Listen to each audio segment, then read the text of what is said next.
Okay, good evening dears. Sound കേൾക്കണ്ടല്ലോ അല്ലേ? സെറ്റല്ലേ? സെറ്റല്ലേ? കൗൺസിലേഴ്സ് ആകാൻ വേണ്ടി റെഡി ആയി വന്ന മനുഷ്യന്മാരാണ്. ഗുഡ് ഈവനിങ് പറഞ്ഞിട്ട് തിരിച്ച് ഗുഡ് ഈവനിങ് ഒന്നും കാണില്ല.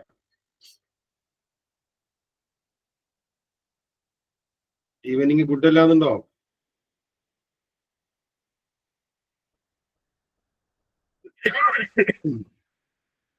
Okay fine. ഒരു ഗുഡ് ഈവനിങ് ഒക്കെ മറ്റേ ഫാത്തിമ, റസ്മിന, സഫ്രാൻ അവിടെ ഉണ്ടില്ലേ? ടൈപ്പ് ചെയ്യാൻ മടിച്ചിട്ടാണ്. മടി എന്തിന്റെയൊക്കെ സൂചനകളാണെന്ന് പറഞ്ഞില്ലേ? Okay fine. അപ്പോ നമ്മള് പുതിയ ഒരു യാത്ര സ്റ്റാർട്ട് ചെയ്യാൻ പോവാം. ഇന്ന് മുതൽ അങ്ങോട്ട് നമ്മള് പുതിയൊരു യാത്ര സ്റ്റാർട്ട് ചെയ്യാൻ പോവാം. കൗൺസിലിംഗ് സൈക്കോളജിയുടെ കോഴ്സിന് ജോയിൻ ചെയ്ത ആളുകളാണ്. മൈക്ക് ഓൺ ആക്കിയിട്ടില്ല എന്നാണ്, കേൾക്കണില്ലേ? എന്താണ് പറയണേ? ആവശ്യത്തെ മൈക്ക് ഓൺ ആക്കാൻ ഓപ്ഷൻ ഇല്ല, ടൈപ്പ് ചെയ്യാൻ ഓപ്ഷൻ ഉള്ളൂ കേട്ടോ. ആവശ്യത്തിന് മൈക്ക് കിട്ടണമെന്നാണ് പറഞ്ഞത്. ഓക്കെ, അപ്പോഴേ ഞാന് ചെറിയൊരു ചോദ്യം കേട്ടോ, ചെറിയൊരു ചോദ്യം. ഇപ്പോ നമ്മള് കഴിഞ്ഞ ആഴ്ച കുറച്ചു ദിവസം മുന്നേ ഒരു സ്കൂളിലെ ഹെഡ് മാസ്റ്റർ മുഖത്തേക്ക് വിരൽ ചൂണ്ടി സംസാരിക്കുന്ന ഒരു സ്റ്റുഡന്റിന്റെ ഫോട്ടോ, വീഡിയോ ഒക്കെ കണ്ടിട്ടുണ്ടായിരുന്നു. നിങ്ങൾ കണ്ടിരുന്നോ?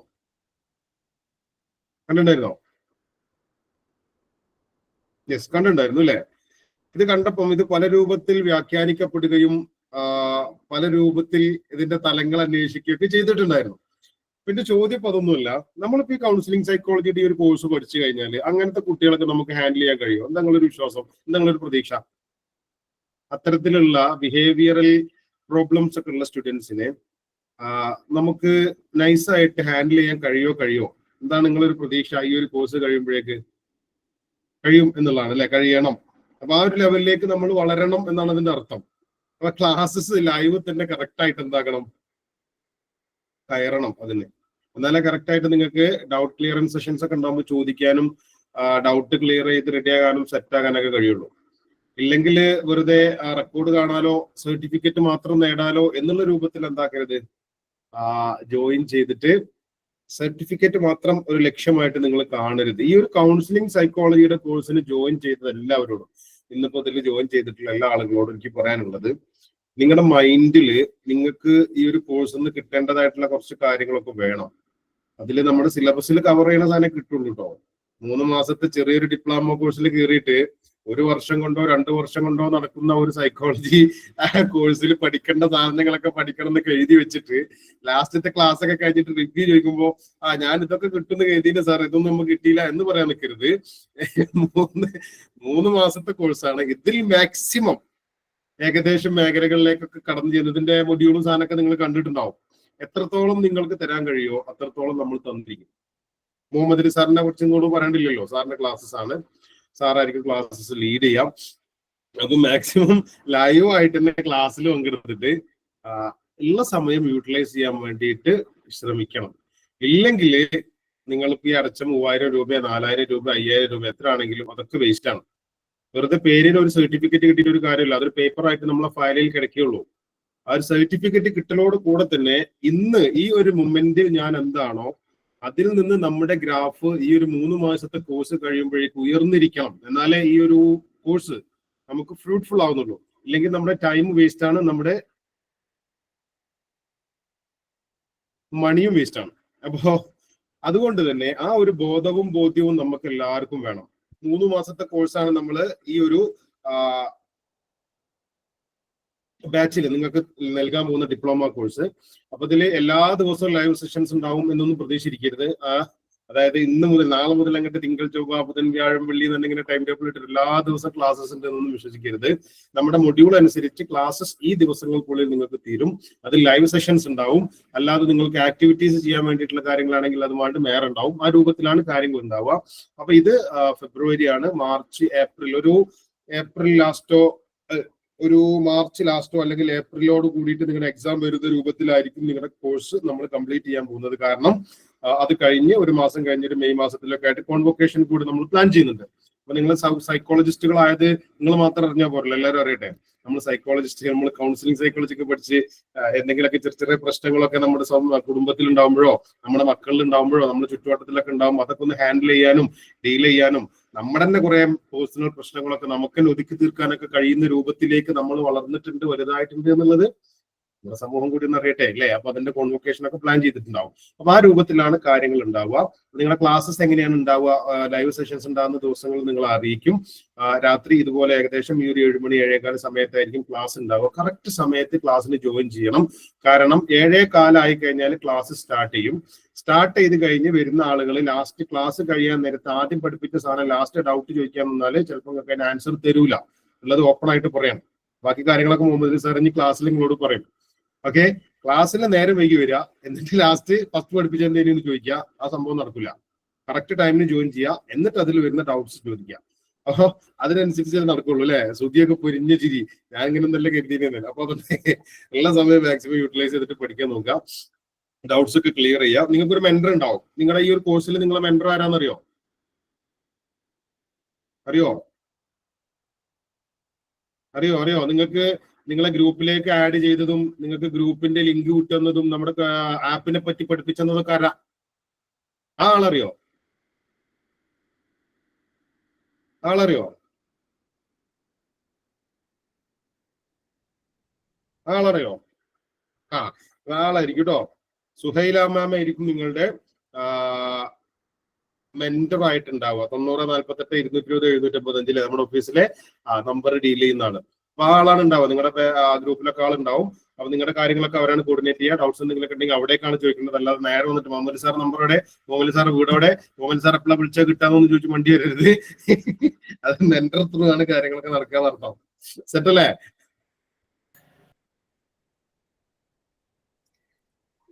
ആണല്ലേ? Okay, fine. അപ്പൊ കറക്റ്റ് ആയിട്ട് നല്ല ക്ലാസ് നോട്ട് കാര്യങ്ങളൊക്കെ കീപ്പ് ചെയ്യണം കേട്ടോ. ക്ലാസ് നോട്ട് കാര്യങ്ങൾ കീപ്പ് ചെയ്യണം. നിങ്ങൾക്ക് കിട്ടുന്ന ആക്ടിവിറ്റീസ് കാര്യങ്ങളൊക്കെ കറക്റ്റ് ആയിട്ട് ചെയ്യണം. അങ്ങനെ ആകുമ്പോഴേ ഈ ക്ലാസ് കറക്റ്റ് ആയിട്ട് പോകുള്ളൂ. സാറ് നല്ല വർക്കൊക്കെ തരും കേട്ടോ. നിങ്ങൾ സാറ് വെറുതെ 1 മണിക്കൂർ ക്ലാസ് എടുത്ത് പോകും, അങ്ങനെ എല്ലാ ദിവസവും കഴിഞ്ഞിട്ട് ലാസ്റ്റ് പരീക്ഷയ്ക്ക് ക്വസ്റ്റൻ തരുന്നില്ല. ചെയ്യാനുള്ള ക്ലാസ്സസ് തരും. ചിലപ്പോൾ നിങ്ങൾക്ക് ആക്ടിവിറ്റീസ് വീഡിയോ ഒക്കെ ആയിട്ട് ചെയ്ത് വിടാനൊക്കെ തരും. ചിലപ്പോൾ കൗൺസിലിംഗ് അല്ലേ, അത് വെറുതെ കൗൺസിലിംഗ് സഹായില്ലല്ലോ. അപ്പൊ ആ രൂപത്തിലുള്ളതായിരിക്കും നമ്മുടെ കോഴ്സ്. പേരിനുള്ള ഒരു കോഴ്സ് അല്ല. അപ്പൊ എല്ലാ ആളുകളും നല്ല രൂപത്തിൽ തന്നെ നമ്മുടെ ക്ലാസ്സിൽ അറ്റൻഡ് ചെയ്യുക, ലൈവായിട്ട് ജോയിൻ ചെയ്യുക, ലൈവില് സമയത്ത് തന്നെ ജോയിൻ ചെയ്യുക, കാര്യങ്ങളൊക്കെ ചെയ്യുക. എന്തെങ്കിലും ഡൗട്ട്സോ കാര്യങ്ങളുണ്ടെങ്കിൽ മെന്റർ ത്രൂ എന്താക്കുക, കാര്യങ്ങളൊക്കെ മുന്നോട്ട് കൊണ്ടുപോവുക.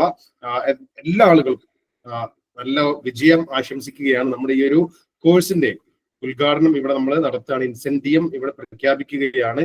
ഇനി now the ball is in your court. Maximum നന്നായിട്ട് കളിച്ച് നന്നായിട്ട് ഗോൾ അടിക്കാം. Okay, thank you, bye. അപ്പൊ നമ്മളെ ക്ലാസ് ലീഡ് ചെയ്യുന്നതിന് വേണ്ടിയിട്ട് മുഹമ്മദ് സാർ നിങ്ങൾക്ക് ആരും പരിചയപ്പെടുത്തേണ്ട ആളല്ല. സാറ് ഈ ഒരു മേഖലയിൽ വർഷങ്ങളായിട്ട് ക്ലാസ്സുകൾ എടുത്തും ട്രെയിനിങ് കൊടുത്തും ഒക്കെ കൗൺസിലിംഗ് കൊടുത്തിട്ടൊക്കെ നമുക്കൊക്കെ അറിയപ്പെട്ട മഹാവ്യക്തിത്വമാണ് സാറ്. അപ്പൊ സാറിനെ മാക്സിമം യൂട്ടിലൈസ് ചെയ്യുക, എക്സ്പ്ലോയിറ്റ് ചെയ്യുക, നിങ്ങൾ ഏൽപ്പിച്ച് ക്ലാസ്സസ് ഡീൽ ചെയ്യാനും ഈ ഒരു ബാച്ചിനെ ഏറ്റെടുക്കാനും വേണ്ടി സാറിനെ ബഹുമാനപൂർവ്വം ക്ഷണിച്ചിട്ട് നിർത്തുന്നു. Thank you, bye. Thank you Shaheed sir. Class തുടങ്ങാം അല്ലേ? പുതിയ എജ്യൂമിയുടെ പുതിയ ബാച്ച് സൈക്കോളജിയിലെ, അതും വളരെ കൃത്യമായി നിർണായകമായ ജനങ്ങൾക്ക് അത്യാവശ്യമുള്ള ഒരു മേഖലയിലേക്ക് എജ്യൂമി കാലെടുത്ത് വെച്ചു എന്നൊരു തെളിവാണ് നിങ്ങളിപ്പോൾ കണ്ടുകൊണ്ടിരിക്കുന്നത് ഈ പ്രോഗ്രാം. എജ്യൂമി ഒരുപാട് കോഴ്സുകൾ ചെയ്തിട്ടുണ്ട്, ഒരുപാട് ആളുകളിലേക്ക് വിവരങ്ങൾ എത്തിയിട്ടുണ്ട്. അതുകൊണ്ട് തന്നെ ഒരു സർട്ടിഫിക്കറ്റ് പ്രത്യേകിച്ച് എംബസി അറ്റസ്റ്റഡ് സർട്ടിഫിക്കറ്റ് ചെയ്യുക എന്ന ഒരു സിസ്റ്റത്തിൽ എൻ്റെ കുറെ കാലമായിട്ട് പഠിച്ചിരുന്ന കുറെ ആളുകളും എംബസി അറ്റസ്റ്റഡ് സർട്ടിഫിക്കറ്റിന് ആവശ്യമുണ്ടെന്ന് തിരിച്ചറിഞ്ഞ കാരണത്താൽ തന്നെയാണ് നമ്മൾ ഈ ക്ലാസ് ലീഡ് ചെയ്യുന്നത്. ഇതൊരു 3 മാസത്തെ കോഴ്സാണ്. എന്നാൽ 3 മാസം എന്നതിനെ നമ്മൾ കുറച്ച് ഫാസ്റ്റ് ആക്കുമെന്ന് ഒരുപക്ഷെ സ്വാഗത പ്രസംഗത്തിൽ നിങ്ങൾ മനസ്സിലാക്കിയിട്ടുണ്ടാവും. കാരണം നിലവിൽ ആരൊക്കെയോ മുമ്പ് കഴിഞ്ഞു പോയ കോഴ്സുകൾക്ക് നിലവിൽ എജ്യൂമി ഒരു സർട്ടിഫിക്കറ്റ് നൽകുന്ന ദിവസമുണ്ട്. അല്ലെങ്കിൽ ആ ദിവസത്തിലേക്ക് ഇത് ചേർക്കാൻ വേണ്ടിയിട്ട് നിങ്ങൾക്ക് ഫീസും കുറവാണ്, സമയം കുറവാണ് എന്നതാണ് ഈ പുതിയ ബാച്ചിന്റെ ഒരു മഹത്വമായി ഞാൻ കാണുന്നത്. ഏതായാലും എല്ലാവർക്കും ഈ ക്ലാസ്സിലേക്ക് കൃത്യമായ സ്വാഗതം പറഞ്ഞിട്ട് തുടങ്ങിയാണ്. ക്ലാസ്സിൽ വരാൻ ചെറുതായി ആഗ്രഹമുള്ള ആളുകൾ ഉണ്ടെങ്കിൽ ഉടനെ ജോയിൻ ചെയ്തോളൂ. എന്താ കാരണം വെച്ചാൽ, ഒന്ന് ഫീസ് കുറവ്. ഇതേ കോഴ്സ് അടുത്ത പ്രാവശ്യം ഇതുപോലെ ചെയ്യുന്ന സമയത്ത് നിങ്ങൾക്കറിയാം ഇതിന്റെ കോഴ്സ് ഫീ ഇതിനേക്കാൾ കൂടുതലായിരിക്കും എന്നത്. അപ്പോൾ കോഴ്സ് ഫീ കുറവ്, സമയവും കുറവ്, എക്സാമിന് ഇതിന് പ്രത്യേകത ഇപ്രാവശ്യമാണെങ്കിലും അടുത്ത പ്രാവശ്യമാണെങ്കിലും ക്ലാസ് എടുക്കുന്ന ടോപ്പിക്ക് ആ ടോപ്പിക് കഴിഞ്ഞാൽ ഉടനെ തന്നെ അതിന്റെ ക്വസ്റ്റ്യനും ഞാൻ നിങ്ങൾക്ക് അവതരിപ്പിച്ചു തരും. അപ്പൊ അതിൽ നിന്നും തന്ന ക്വസ്റ്റ്യനിൽ നിന്നും സെലക്ടഡ് സം ക്വസ്റ്റ്യൻസ് ആയിരിക്കും, ഞാൻ ആയിരിക്കില്ല, വേറെ ആരെങ്കിലും സെലക്ട് ചെയ്യുന്ന ക്വസ്റ്റ്യൻസ് ആയിരിക്കും നിങ്ങൾക്ക് എക്സാം ആയിട്ട് വരിക. അപ്പോൾ ക്ലാസ് എടുക്കുന്ന സെയിം ടോപ്പിക്കിൽ തന്നെ ആയിരിക്കും എക്സാം ഉണ്ടാവുക. മലയാളത്തിലും എഴുതാം, ഇംഗ്ലീഷിലും എഴുതാം. ആ ഒരു ചിന്ത നിങ്ങളുടെ മൈൻഡിൽ ഉണ്ടാകുന്നത് അത്യാവശ്യമാണ്. എന്തിനാന്ന് ചോദിച്ചാൽ എക്സാമിനെ പേടിക്കുന്ന ഒരു വിഭാഗം ആളുകളുടെ ആ മേഖലയിൽ കൗൺസിലിംഗ് ചെയ്യുന്നതിൽ ഒരു സീസൺ സമയമാണ് ഇപ്പോൾ. കൗൺസിലിംഗ് എന്ന് പറഞ്ഞാൽ നിങ്ങൾ പ്രതീക്ഷിക്കുന്നത് എത്ര രൂപ ഇൻകം ലഭിക്കുന്നതാണെന്നൊരു ധാരണ ഉള്ളത് ഒന്ന് ടൈപ്പ് ചെയ്യാവോ? നിങ്ങൾ പേരൊന്നും ടൈപ്പ് ചെയ്യേണ്ട, എമൗണ്ട് മാത്രം ടൈപ്പ് ചെയ്താൽ. ഒരു കൗൺസിലിങ്ങിന് എത്ര രൂപ ഒരു സിറ്റിങ്ങിന് എത്ര രൂപ ഫീസ് കൊടുക്കേണ്ടി വരുന്നതാണ് നിങ്ങളുടെയൊക്കെ ധാരണ? ഒന്ന് ടൈപ്പ് ചെയ്താണ്, ഞാനൊന്ന് കാണട്ടെ. 2000, 5000, 1000. ഇനി വേറെ വല്ല സജഷനും ഉണ്ടെങ്കിൽ വിട്ടാൽ മതി. 5000, 25,000. Very good. അപ്പോ ഇതല്ലാത്ത എമൗണ്ട് നിങ്ങൾ കേൾക്കാറില്ല? 1000 വ്യത്യസ്തമായ എമൗണ്ട് ഉണ്ടെങ്കിൽ ഇട്ടാൽ മതിയായിരുന്നു. 30,000, ലക്ഷങ്ങൾ പറയുന്നതും ഉണ്ട്. Income depends on the result gain by the patient. No, നിങ്ങളെ ഫീസ് നിങ്ങൾക്ക് റിസൾട്ട് കിട്ടിയോ എന്ന് നോക്കിയിട്ടല്ല കൗൺസിലിംഗ് മേഖലയിൽ ഫീസ് ഈടാക്കുന്നത്. അവർക്കൊരു സിറ്റിങ്ങിന് ഇത്രയാണ് ഫീസ് എന്ന് പറഞ്ഞിട്ടാണ് ഫീസിന് കൗൺസിലിങ്ങിനൊക്കെ ഇരിക്കുക. ഞാനിപ്പോൾ ഇരിക്കാറില്ല, നിങ്ങൾ വേറെ ആഴത്തേക്ക് പോയിക്കോ എന്നെല്ലാം പറഞ്ഞ് തള്ളിവിടുകയും ഒഴിവാക്കി വിടുകയും ചെയ്യുന്ന ഒരു കാലമാണ് ഇവിടെ. ഇനി എൻ്റെ ഒരു എക്സ്പീരിയൻസ് ആദ്യം പറയാം. എനിക്ക് വേണ്ടപ്പെട്ട ഒരാളുടെ ഒരു ഫാമിലി ഇഷ്യൂ വന്നു. അങ്ങനെ അവർ തീരുമാനമെടുത്തു ഇത് പിരിയുക എന്ന്, അതായത് പിരിയണം എന്ന് തീരുമാനം എടുത്തപ്പോൾ ഇതിന്റെ കാരണവന്മാരായി നിൽക്കുന്ന ആളുകൾ പറഞ്ഞു, ഒരു കാര്യം ചെയ്യുക, ഏതായാലും പിരിയാൻ തീരുമാനിച്ചല്ലോ, നമുക്കൊരു കൗൺസിലറെ കാണുക എന്ന് പറഞ്ഞ് ഏറ്റവും വിദഗ്ധരായ കൗൺസിലർമാർ ആരാണ് അവൈലബിൾ എന്നും ചോദിച്ചു. ഒരു സിറ്റിങ്ങിന് ഒരു 4-5 വർഷങ്ങൾക്ക് മുമ്പാണ്, 5 വർഷങ്ങൾക്ക് മുമ്പ് അന്ന് 30,000 രൂപ ഒരു സിറ്റിങ്ങിന് 25,000 രൂപ ഫീസ് വാങ്ങുന്ന ഒരാളുണ്ട്. അദ്ദേഹത്തിന്റെ അപ്പോയിന്റ്മെന്റ് എടുത്തു. നിർബന്ധിക്കപ്പെട്ട സാഹചര്യത്തിൽ അയാൾ ഇരുന്നു. അയാൾ പരമാവധി ഒഴിവാക്കാൻ കഴിയില്ല എന്ന് കണ്ട് രാവിലെ മുതൽ വൈകുന്നേരം വരെ, രാവിലെ 10 മണിക്ക് അവർ പോയി, ഉച്ചക്ക് അവരുടെ വീട്ടിൽ നിന്ന് ഈ പറയപ്പെട്ട ആളുകൾ ഒരു ഹോട്ടലിലാണ് റൂം എടുത്തിരുന്ന് അവിടെ ഭക്ഷണം കഴിച്ചു. വീണ്ടും അടുത്ത സിറ്റിങ്, അങ്ങനെ 5 മണി വരെ, രാവിലെ 10 മണി മുതൽ 5 മണി വരെ സിറ്റിംഗ് ഉണ്ട്. ആകെ 25,000 രൂപയേ ഉള്ളൂ. അങ്ങനെ ആ സിറ്റിങ്ങിൽ അദ്ദേഹം തീരുമാനമെടുത്തു, ഈ 2 ടീമും ഒരിക്കലും യോജിക്കാൻ പറ്റില്ല, അവർ പിരിയേണ്ടവരാണ്, പിരിയണം. കാരണം ഇയാളുടെ ആഗ്രഹം വേറെ, ഇയാളുടെ ആഗ്രഹം വേറെ, അതുകൊണ്ട് ഒരിക്കലും യോജിക്കാൻ പറ്റില്ല എന്ന തീരുമാനമെടുത്ത് പിരിയുക എന്ന തീരുമാനമെടുക്കാൻ ഈ കുടുംബം ചെലവഴിച്ച തുകയാണ് അന്നത്തെ 25,000 രൂപ. അന്ന് സ്വർണത്തിന്റെ വിലയും നിങ്ങൾക്കറിയാം, 1 ഗ്രാമിന്റെ വില, അതായത് ഇന്ത്യയുടെ പണത്തിന്റെ മൂല്യം അന്ന് 1 ഗ്രാമിന്റെ വാല്യൂ അതായിരുന്നെങ്കിൽ, അല്ല 1 പവന്റെ വാല്യൂ അങ്ങനെയായിരുന്നെങ്കിൽ ഇന്ന് 1 പവന്റെ വാല്യൂ എന്ന് വെച്ചാൽ സെയിം പണം തന്നെയാണ്, പക്ഷെ പണത്തിന്റെ വാല്യൂ കുറഞ്ഞു വന്നത്. അന്നത്തെ 25,000 ഇന്ന് 60,000 കൊടുത്താലും മതിയാവില്ല എന്ന സ്റ്റേജാണെന്ന് നിങ്ങൾക്കറിയാം. ഞാൻ പറഞ്ഞു വന്നത്, പിരിയണം എന്ന തീരുമാനമെടുക്കാൻ കൗൺസിലിംഗിന്റെ സിസ്റ്റം മുഴുവൻ പഠിച്ച വലിയ ആശാൻ തീരുമാനമെടുത്ത ഈ കുടുംബം പിരിഞ്ഞേ മതിയാകൂ എന്നാണ്. അങ്ങനെ പിരിയാൻ തീരുമാനമെടുത്തു. അപ്പൊ എനിക്കും കൂടെ വേണ്ടപ്പെട്ട ഒരാളായത് കൊണ്ട് ഞാൻ ചോദിച്ചു, ഏതായാലും പിരിയാൻ തീരുമാനം എടുത്തല്ലേ, ഓക്കെ, എന്റെ കൂടെ ഒരു 1/2 മണിക്കൂർ സമയം ഇരിക്കുമോ എന്നൊന്ന് ചോദിച്ചു ഞാൻ. 1/2 മണിക്കൂർ. അപ്പോ അവര് പറഞ്ഞു അതിനെന്താ എന്ന് പറഞ്ഞു. അങ്ങനെ എൻ്റെ വീട്ടിലാണ്, അന്ന് ഞാൻ ഓഫീസൊന്നും ഇട്ടിട്ടില്ല, എൻ്റെ വീട്ടിലേക്ക് അവരെ ക്ഷണിച്ചു, വരാൻ വേണ്ടി പറഞ്ഞു. ഇരുന്നു. വന്ന ഉടനെ അവർക്ക് നമ്മളെ വീട്ടുകാരിലെ ഗസ്റ്റ് വന്ന വെള്ളം കൊടുക്കണല്ലോ, വെള്ളം കൊടുത്തു. വെള്ളം കൊടുക്കുന്നതിനിടയിൽ ഒരു കൗൺസിലർ എന്താ ചെയ്യേണ്ടതെന്ന് വെച്ചാൽ വന്ന ക്ലയന്റുമായി അൺകോൺഷ്യസ്ലി ബന്ധമുണ്ടാക്കുകയാണ്. ബോധപൂർവം നമ്മൾ ആര് വന്നാലും നമ്മൾ സംസാരിക്കും, അത് ബോധപൂർവമാണ്, ബോധ മൈൻഡ്. ഇനി അബോധ മൈൻഡിനെ ഫോക്കസ് ചെയ്യുന്ന സിസ്റ്റം ഉണ്ട്, അത് നമുക്ക് NLPയിലൊക്കെ പഠിക്കാനുള്ള ഭാഗമാണ്. അപ്പൊ ഇവിടെയും കുറച്ചൊക്കെ നിങ്ങളും മനസ്സിലാക്കിയെടുക്കും. പഠിച്ചില്ലെങ്കിലും മനസ്സിലാക്കിയെടുക്കും. ഏതൊരാളെ വന്നാലും അയാളെ എങ്ങനെ റാപ്പോ എന്നാണ് അതിൽ ഇംഗ്ലീഷ് പറയാം, RAPPORT. ആറും ടി ഒന്നും ഉച്ചരിക്കാറില്ല, അതുകൊണ്ട് റാപ്പോ എന്നേ പറയാറുള്ളൂ. ആ കണക്ഷൻ ഉണ്ടാകും, അൺകോൺഷ്യസ് മൈൻഡുമായുള്ള കണക്ഷൻ ഉണ്ടാക്കിയെടുത്ത ശേഷം, അതായത് ഇവർ വെള്ളം കുടിക്കുന്നതിന് ഇടയിൽ ഞാൻ ഉണ്ടാക്കിയെടുക്കും. കഴിഞ്ഞു, സംസാരിക്കാൻ ഞാൻ തുടങ്ങാം. ഞാൻ ഒന്നാമത്തെ ചോദ്യം ഇങ്ങനെയാണ് ചോദിക്കുന്നത്, നിങ്ങൾ ആദ്യം നിങ്ങളുടെ സമയം ഒന്ന് നോട്ട് ചെയ്യോ. എത്ര സമയമാണ് ഇവിടെ ഇരിക്കാൻ പോകുന്നു എന്നൊരു ധാരണ ഉണ്ടാക്കാൻ. ഞാൻ രണ്ടുപേർക്കും പേപ്പർ കൊടുത്തു. രണ്ടുപേർക്കും പേപ്പറും പേനയും എഴുതാനുള്ള ബോർഡും കൊടുത്തിട്ട് വെച്ചു. ആദ്യം ഇരിക്കുന്ന സമയം എഴുതാൻ വേണ്ടി പറഞ്ഞു. അപ്പോൾ 7:15 തോന്നുന്നു, കൃത്യമല്ല, എനിക്ക് ഓർമ്മയില്ല. ഏതായാലും അവർ ആ സമയം അതിൽ എഴുതി വെച്ചു.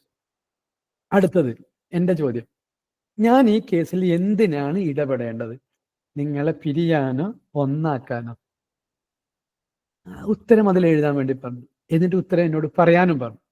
അവർ പറഞ്ഞു ഞങ്ങളെ ഒന്നാക്കാൻ. അപ്പോ ഇന്നലെ രാവിലെ മുതൽ വൈകുന്നേരം വരെ എന്താ പറയാ, മൈൻഡിന് ആകെ സ്ട്രെസ്സും ടെൻഷനും കൊടുത്ത് പിരിയുക എന്ന തീരുമാനമെടുത്ത് തലേന്ന് രാത്രി ഉറങ്ങാത്ത രണ്ട് ഇണക്കുരുവികളായ ഭാര്യ ഭർത്താക്കന്മാരാണ് എൻ്റെ മുന്നിലിരിക്കുന്നത്. അവരുടെ വാക്കിൽ എന്താണ്, എന്തിനാണ് ഞാൻ ഇടപെടേണ്ടത്? നിങ്ങൾ പിരിയാനോ ഒന്നാകാനോ? രണ്ടുപേരും പറയണു ഒന്നാകാൻ. എന്ന് വെച്ചാൽ എൻ്റെ പണി 100% റെഡിയായി എന്നർത്ഥം. എൻ്റെ റിസൾട്ട് അപ്പോഴേ കിട്ടി, എനിക്ക് ഉറപ്പായി. അപ്പോ പിരിയാനാണെന്ന് എന്നാ പോയിക്കോളൂ എന്ന് പറഞ്ഞാൽ മതി. ഒന്നാകുക എന്ന് പറഞ്ഞാൽ പണി ഞാൻ തുടങ്ങുക എന്നർത്ഥം. അപ്പോൾ ഞാൻ ഒന്നാകാൻ റെഡിയായി, ഒന്നാക്കുവാൻ ഞാൻ റെഡിയായി. അടുത്ത ചോദ്യം ഇതാണ്, നിങ്ങളുടെ ഭാര്യയുടെ ഗുണങ്ങൾ എന്തൊക്കെയാണെന്ന് ഭർത്താവിനോട് എഴുതാൻ പറഞ്ഞു. ഭർത്താവിനോട് എഴുതാൻ പറഞ്ഞത് അതേപോലെ തന്നെ ഭാര്യയോടും പറഞ്ഞു. ഭർത്താവിന്റെ ഗുണങ്ങൾ എഴുതുക, ഭാര്യ ഗുണങ്ങളും എഴുതുക. അപ്പോ എന്ത് ഗുണമാണ്?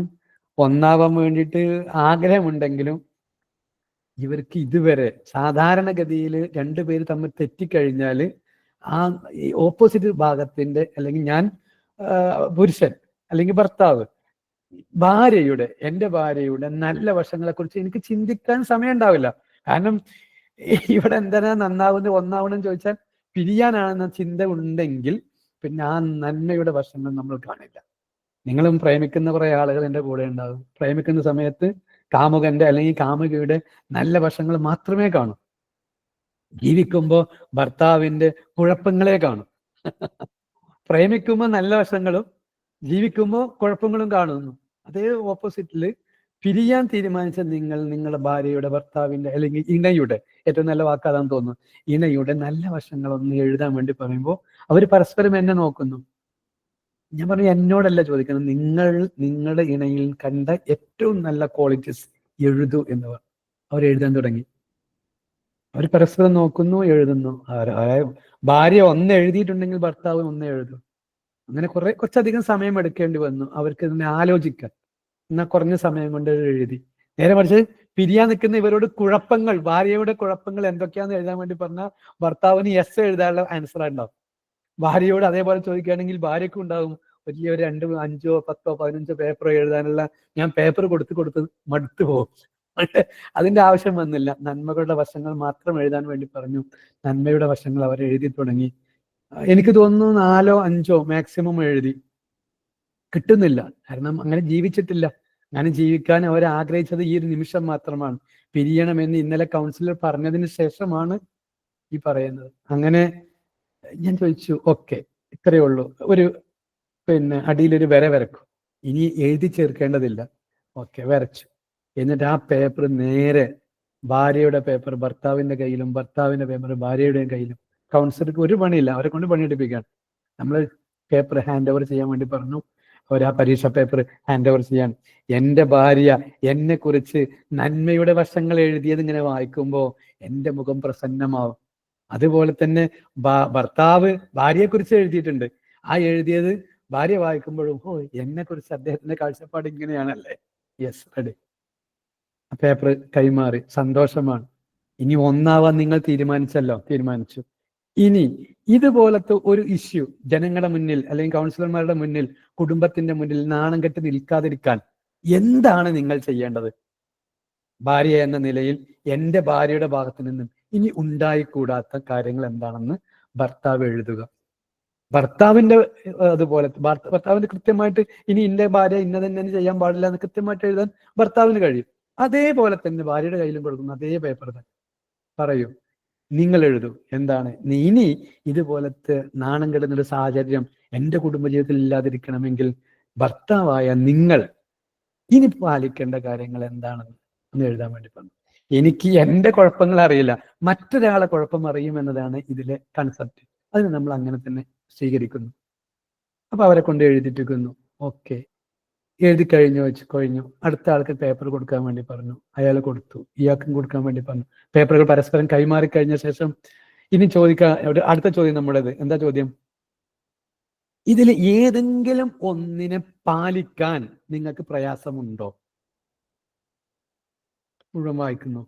ഇല്ല, ഇത് മുഴുവനും ഭർത്താവായ എനിക്ക്, ഭാര്യയായ എനിക്ക് കൃത്യമായി പാലിക്കാൻ കഴിയുന്നതാണ്. ഓക്കെ, സമയം താഴെ എഴുതാൻ വേണ്ടി പറഞ്ഞു. ഓക്കെ ആണെന്ന് പറഞ്ഞല്ലോ. ഓക്കെയാണ്. ആ സർട്ടിഫിക്കറ്റ് നേരെ താഴെ സമയം എഴുതാൻ വേണ്ടി പറഞ്ഞു. അപ്പോ മാക്സിമം സമയം 13 അല്ലെങ്കിൽ 15 മിനിറ്റ് ആണ് മാക്സിമം ആണ് പറയണത്. ഈ സമയമാണ് അവരാകെ ഉപയോഗപ്പെടുത്തുന്നത്. അപ്പോ കൗൺസിലിങ്ങിന്റെ ഫീസ് എന്നത് അവർ കൊണ്ടുവരുന്നത് അതിനേക്കാൾ വലിയൊരു എമൗണ്ടാണ്. ഞാനത് സ്വീകരിച്ചിട്ടില്ല ഇന്നേ വരെ. ഞാൻ പറഞ്ഞു വന്നത് അത് എനിക്കുള്ളൊരു എക്സ്പീരിയൻസ് മാത്രം, നിങ്ങൾക്കുമാണ്. ഒരേ ഒരു കേസിനെ നേരെ ട്വിസ്റ്റ് ചെയ്യുക എന്നതാണ് ആസ് എ കൗൺസിലർ. അതുകൊണ്ട് നിങ്ങൾക്കും ഇതാവാൻ കഴിയും. അപ്പൊ ചില ആളുകൾ ചോദിക്കും, സർട്ടിഫിക്കറ്റിന്റെ ആവശ്യമുണ്ടോ? ഇങ്ങനെ നമ്മുടെ നാട്ടിൽ കാരണവന്മാർ എന്ന പേരിൽ കുറെ പേരുണ്ടായിരുന്നു. ഇവരായിരുന്നു പണ്ട് കുടുംബങ്ങൾ തമ്മിൽ പ്രശ്നങ്ങൾ ഉണ്ടെങ്കിൽ രമ്യമായി പരിഹരിച്ചിരുന്നത്. ക്രിസ്ത്യൻ പള്ളിയിലെ അച്ഛന് നിലനിൽക്കുന്നു. അവരുടെ നേതൃത്വത്തിൽ ഒരു കമ്മിറ്റി ഉണ്ടാവും. അതുപോലെ അവർ കൗൺസിലിങ്ങിന് അയക്കും.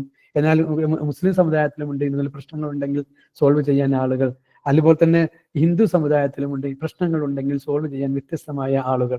ഇപ്പോ പൊതുസമൂഹത്തിലെ ആളുകളുടെ അടുത്ത് പോയില്ലെങ്കിലും വക്കീലന്മാരുടെ അടുത്ത് കുടുംബ കോടതിയിൽ എത്തുമ്പോൾ അവരും നമ്മളെ കൗൺസിലർമാരെ സമീപിക്കും. അപ്പോൾ കൗൺസിലർമാരെ സമീപിക്കുമ്പോൾ പ്രത്യേകിച്ച് കോടതിയിൽ നിന്നൊക്കെ വിടുമ്പോൾ നിങ്ങൾക്ക് സർട്ടിഫിക്കറ്റ് ഉണ്ടോ എന്നല്ല നോക്കല്, നിങ്ങൾക്ക് ചെയ്യാനുള്ള കപ്പാസിറ്റി ഉണ്ടോ എന്ന് നോക്കുക. കഴിഞ്ഞ പ്രാവശ്യം നിങ്ങളോട് ഞാൻ സൂചിപ്പിച്ചിട്ടുണ്ടായിരുന്നു, കൗൺസിലിങ്ങിന് ഇന്ത്യ ഗവൺമെന്റ് നിർദ്ദേശിച്ചിട്ടുള്ള ഒരു കൗൺസിലിംഗ് ചെയ്യാനുള്ള മിനിമം യോഗ്യത എന്ന് പറയുന്നത് സൈക്കോളജിയിൽ PhD എന്നതാണ്. അപ്പോൾ അത്തരം ആളുകളുടെ അഭാവമുള്ളത് കൊണ്ട് തന്നെ നിങ്ങൾ ഏത് സർട്ടിഫിക്കറ്റ് കയ്യിലുണ്ടോ നിങ്ങൾക്ക് കൗൺസിൽ ചെയ്യാം. സർട്ടിഫിക്കറ്റ് ഒന്നും ഇല്ലെങ്കിലും 10 ആളോട് ഉപദേശം കൊടുക്കുന്നതിന് നിങ്ങൾക്ക് ആർക്കൊരു ഒരു പ്രയാസത്തിന് ഒരു പ്രശ്നത്തിന്റെ ആവശ്യമില്ല. രണ്ടാൾക്ക്, പ്രത്യേകിച്ച് അധ്യാപകരായ നമ്മളിൽ പല ആൾക്കാർക്കും ഉപദേശം കൊടുക്കാൻ നന്നായിട്ട് അറിയുന്ന ആളുകളാണ്. അപ്പോൾ ഉപദേശം കൊടുക്കാൻ ഒരാൾക്കും ഒരു പ്രയാസവും ഇല്ല. അതുകൊണ്ട് തന്നെ നിങ്ങൾ ഒരാൾക്കൊരു ഉപദേശം കൊടുത്തു എന്ന കാരണത്താൽ നിങ്ങൾക്കെതിരെ പോലീസ് കേസ് എടുക്കുകയുമില്ല. ഇനി എല്ലാ സർട്ടിഫിക്കറ്റും ഉണ്ട്. കഴിഞ്ഞ പ്രാവശ്യം പറഞ്ഞത് എന്നോട് സെയിം കാര്യം ഒന്നും കൂടെ പറയാണ്. ഞാൻ MBBS ഡോക്ടറാണ്. എൻ്റെ MBBS പാസ്സായതിന്റെ സർട്ടിഫിക്കറ്റ് എൻ്റെ കയ്യിൽ ഉണ്ട്. ഓക്കെ, ഞാൻ PhD എടുത്തിട്ടുണ്ട്. ഞാൻ അതിൽ MD ആണ്. ഇതൊക്കെ റെഡിയാണ്, ശരിയാണ്.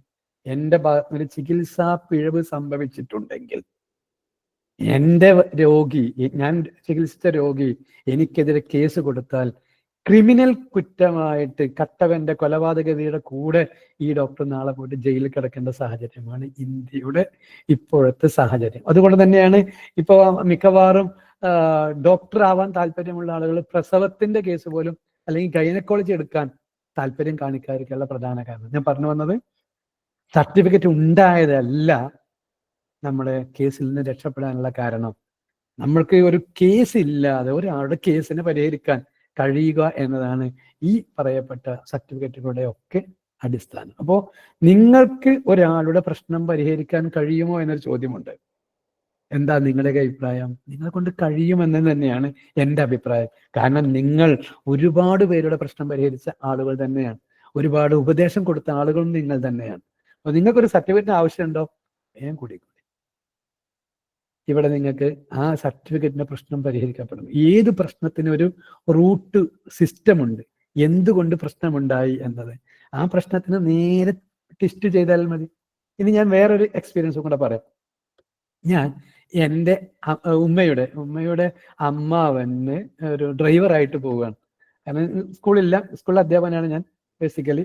സ്കൂൾ കഴിഞ്ഞ് ഞാൻ വീട്ടിൽ വരുന്ന ദിവസം അമ്മാവനോട് ഇനി ഫ്രീ ആണോ എന്നാ വായോ നമുക്കൊന്ന് വണ്ടി എടുത്തിട്ടൊന്ന് കല്യാണം പറയാൻ വേണ്ടി, അതായത് മോളുടെ അതായത് അദ്ദേഹത്തിന്റെ പേരക്കുഞ്ഞിന്റെ കല്യാണം ക്ഷണിക്കാൻ വേണ്ടിയിട്ട് ഡ്രൈവറായിട്ട് ഞാൻ പോവാണ്.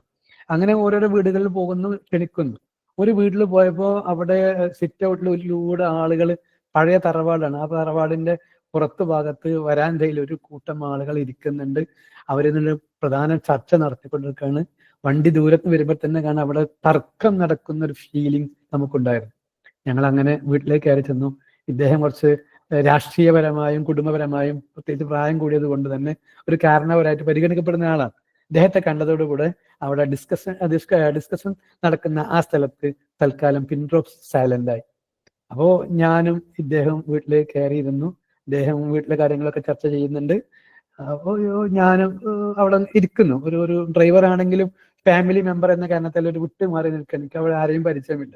അവിടെ ഒരു കുഞ്ഞുണ്ട്. ആ കുഞ്ഞ് വളരെയധികം പ്രയാസപ്പെട്ടിട്ടിരിക്കുകയാണ്. മിക്കവാറും അതിന് വയസ്സ്, അന്നത്തെ വയസ്സ് ഒരു 2 അല്ലെങ്കിൽ 4 ഇടയിൽ, മിക്കവാറും 3 വയസ്സ് ആവറേജ് പറയാം. ആവറേജ് ഇല്ല, അങ്ങനെ 3 വയസ്സ് പ്രായമുള്ള ഒരു കുഞ്ഞ് അവിടെ ഉണ്ട്. അതിന് മുഖമാകെ വാടിയിട്ടുണ്ട്. അപ്പൊ ഞാൻ നേരത്തെ പറഞ്ഞതുപോലെ റാപ്പോ കുട്ടിയെ ഞാനന്ന് ഫോക്കസ് ചെയ്തു. അബോധ മനസ്സ് ഞാനും കുഞ്ഞുമായിട്ടൊരു കണക്ഷൻ റെഡിയാക്കി വെച്ചു. ഇവർ കല്യാണമൊക്കെ ക്ഷണിച്ചു, വെള്ളം ചായ ഒക്കെ കുടിച്ചു. ഞങ്ങൾ പോരാൻ സമയത്ത് ഞാൻ എൻ്റെ ഉമ്മയുടെ അമ്മാവനോട് ഞാൻ ചോദിച്ചു, ഈ കേസിൽ ഞാനൊന്ന് ഇടപെടട്ടെ എന്ന് ചോദിച്ചു. അപ്പോ ഇദ്ദേഹം പറഞ്ഞു ഒരുപാട് കൗൺസിലർമാരെ സമീപിച്ചതാണ്, നീ അതിൽ ഇടപെട്ടിട്ട് കാര്യമൊന്നുമില്ല, നീ പോര് എന്ന് പറഞ്ഞു. അപ്പൊ ഞാൻ പറഞ്ഞു ഏതായാലും ഞാൻ ജസ്റ്റ് ഒന്ന് ഇടപെട്ടോട്ടെ എന്ന് പറഞ്ഞു. അത് ഇടപെട്ടൊന്നും കാര്യമൊന്നുമില്ല, അവർ പിരിയാൻ വേണ്ടി തീരുമാനിച്ചാണ്, ഇവർ പിരിയാണ്, ആ പെൺകുട്ടിന്റെ ആൾക്കാരാണ് ഈ വന്നിരിക്കുന്നത്, അതുകൊണ്ട് ഇതെല്ലാം ഇടപെടും വേണ്ട, നീ പോര് എന്ന് പറഞ്ഞു. പോരാൻ വേണ്ടിയിട്ട് എന്നെ ക്ഷണിച്ചു. ഞാൻ ഈ പറഞ്ഞ പ്രകാരം ഞാൻ 2 പ്രാവശ്യം ഞാൻ ചോദിച്ചു, റിക്വസ്റ്റ് ചെയ്തു, വേണ്ട എന്നാണ് ഇവർ പറഞ്ഞതോടുകൂടെ ഞാനും എണീറ്റിട്ടില്ല, ഞാൻ അവിടെ തന്നെ നിൽക്കുന്നു. അപ്പോ ഈ വീട്ടുകാരനായ ആള് പറഞ്ഞു, ഏതായാലും ഈ കുട്ടി ഒന്ന് ചോദിച്ചതല്ലേ, അയാൾ ഒന്ന് നോക്കിക്കോട്ടെ എന്ന് പറഞ്ഞു. ഞാൻ നോക്കിക്കോട്ടെ എന്ന് പറഞ്ഞോട് കൂടെ ഞാൻ കുഞ്ഞിനെ ഇങ്ങനെ കാണിച്ചു, ഇങ്ങനെ വിളിച്ചു. കുട്ടി ഉടനെ ഓടി വന്നു. ആ ഈ 3 വയസ്സിൽ പ്രായമുള്ള കുഞ്ഞല്ലേ, എൻ്റെ മടിയിൽ കയറിയിരുന്നു. ഞാൻ കുഞ്ഞിനോട് ചോദിച്ചു, ആൺകുട്ടിയാണ്, ആൺകുട്ടിയോട് ചോദിച്ചു, മോനെ ഇനി നിനക്ക് ഏറ്റവും ഇഷ്ടം ഉപ്പയെയാണോ ഉമ്മയാണോ എന്ന് ചോദിച്ചു. അപ്പൊ കുട്ടി പറഞ്ഞു, എനിക്ക് 2 പേരെ ഇഷ്ടമാണ്. ഞാൻ പറഞ്ഞു, 2 പേരെയും ഇനി കിട്ടൂലല്ലോ, ഉമ്മാന്റെ വീട്ടിലേക്ക് പോവല്ലേ, ഉപ്പ ഇവിടെ തന്നെ നിൽക്കല്ലേ, ഇനി ഉപ്പ വേറെ കല്യാണം കഴിക്കല്ലേ, ഇത് ഈ പരിസരത്തുള്ള അല്ലെങ്കിൽ ഈ വരാന്തയിൽ ഇരിക്കുന്ന അല്ലെങ്കിൽ സിറ്റ് ഔട്ടിൽ ഇരിക്കുന്ന മുഴുവൻ ആളുകളും കേട്ടുകൊണ്ടിരിക്കുകയാണ്.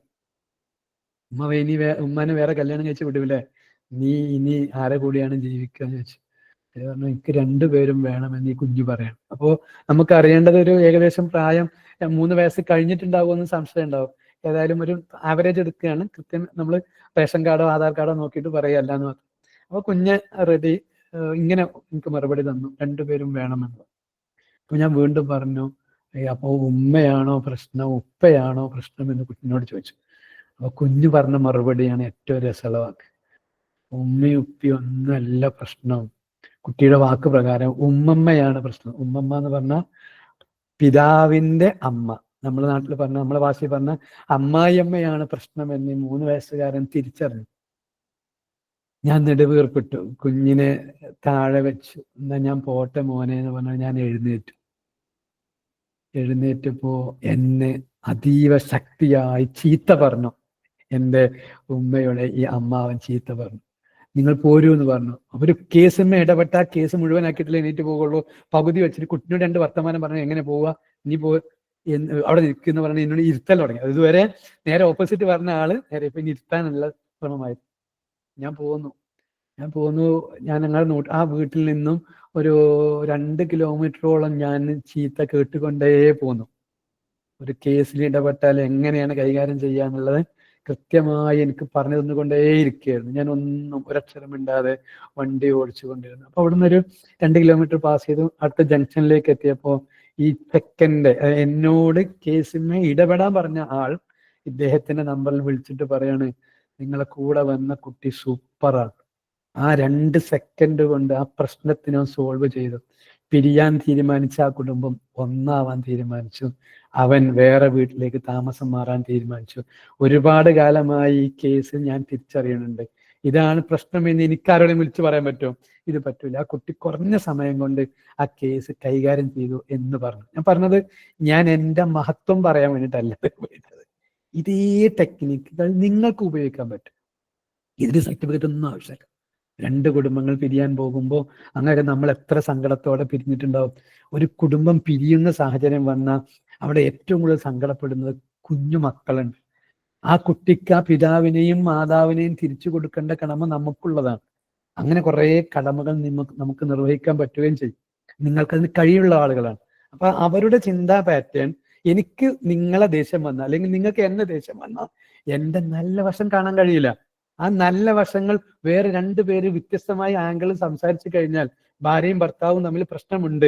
പക്ഷെ ആ പ്രശ്നം ഉണ്ടാക്കാൻ വേറൊരാളാണ് ഇടപെടുന്നു എന്ന തിരിച്ചറിവ് ഇവർ 2 പേർക്കും ഉണ്ടാവില്ല. 2 പേർക്കും ഉണ്ടാവില്ല. അത് മൂന്നാമതായി നമ്മൾ ആസ് എ കൗൺസിലർ നമ്മൾ മാറി നിന്ന് ഇതൊന്നും കേട്ട് 2 ഭാഗവും കേട്ടാൽ യെസ്, നമുക്കതിനെ തിരിച്ചറിയാനും അവരെ ഒന്നാക്കാനുള്ള കപ്പാസിറ്റി നമ്മളിലുണ്ട്. അപ്പോ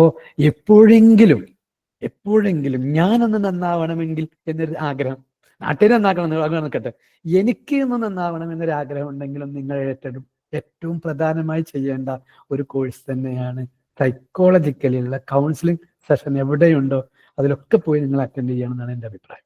ഇപ്പൊ ഈ 2 ഹിസ്റ്ററി ഞാൻ പറഞ്ഞത്, ഇതിനൊരു പാറ്റേൺ ഒന്നുമില്ല, ഇതിനൊരു അവരുടെ ചിന്തകൾക്കൊരു ചേഞ്ച് കൊടുക്കുന്ന സിസ്റ്റം മാത്രമേ ഇതിന് വേണ്ടതുള്ളൂ. പക്ഷെ അതിൽ നമ്മൾ ചില കാര്യങ്ങൾ അപ്ലൈ ചെയ്യേണ്ടതുണ്ട്. ആ അപ്ലൈ ചെയ്തപ്പോൾ ഞാൻ നിങ്ങളോട് സംസാരിക്കുന്നുണ്ട്, നിങ്ങൾ കേട്ടുകൊണ്ടിരിക്കുന്നുണ്ട്. ഈ പറഞ്ഞ 2 കഥയും നിങ്ങൾക്ക് മനസ്സിലായി. എന്തെങ്കിലും ഡൗട്ട്സ് ഉണ്ടോ ഇല്ലേ അതവിടെ നിൽക്കട്ടെ. നിങ്ങൾ ഇപ്പോൾ ചെയറിൽ ഫ്രീ ആയിട്ട് ഇരിക്കുകയാണെങ്കിൽ നിങ്ങളുടെ 2 കാലും ഇപ്പൊ ലോക്കായിരിക്കും. കാല് കൂട്ടി വെച്ചിട്ടാണ് ഇരിക്കുന്നുണ്ടാവും. അല്ല എന്ന് ഇരിക്കുന്നവരുടെ, നടക്കുന്നവരെ, വീട്ടിലെ വർക്ക് ചെയ്യുന്നവരല്ല, നിങ്ങളെ ഞാൻ കണ്ടിട്ട് പോലുമില്ല. നിങ്ങൾ എന്നെ കേട്ടിട്ടുണ്ടെങ്കിൽ ഞാൻ ഈ പറഞ്ഞ പോലെ കാല് ലോക്ക് ആണ് എന്നുണ്ടെങ്കിൽ ഒരു യെസ് എന്ന് മാത്രം ഒന്ന് ടൈപ്പ് ചെയ്തേ. വലത്തെ കാല് ഇടത്തെ കാലോ ഇടത്തെ കാലിങ്ങനെ ലോക്കാക്കിയാൽ മതി. പിണച്ചു വെച്ചിരിക്കുന്നുണ്ടെങ്കിൽ. അപ്പൊ മക്കളെ നിങ്ങൾ പെട്ടു. യെസ് പറഞ്ഞ ആൾക്കാരൊക്കെ പെട്ടു. നോ ഉണ്ടെങ്കിൽ എന്ന് പറഞ്ഞേ. ഇരുന്നിട്ടും എന്റെ കാല് ലോക്കായില്ല, ഞാൻ വെറുതെ കാല് ലൂസല്ല എങ്കിലും കേട്ടോ.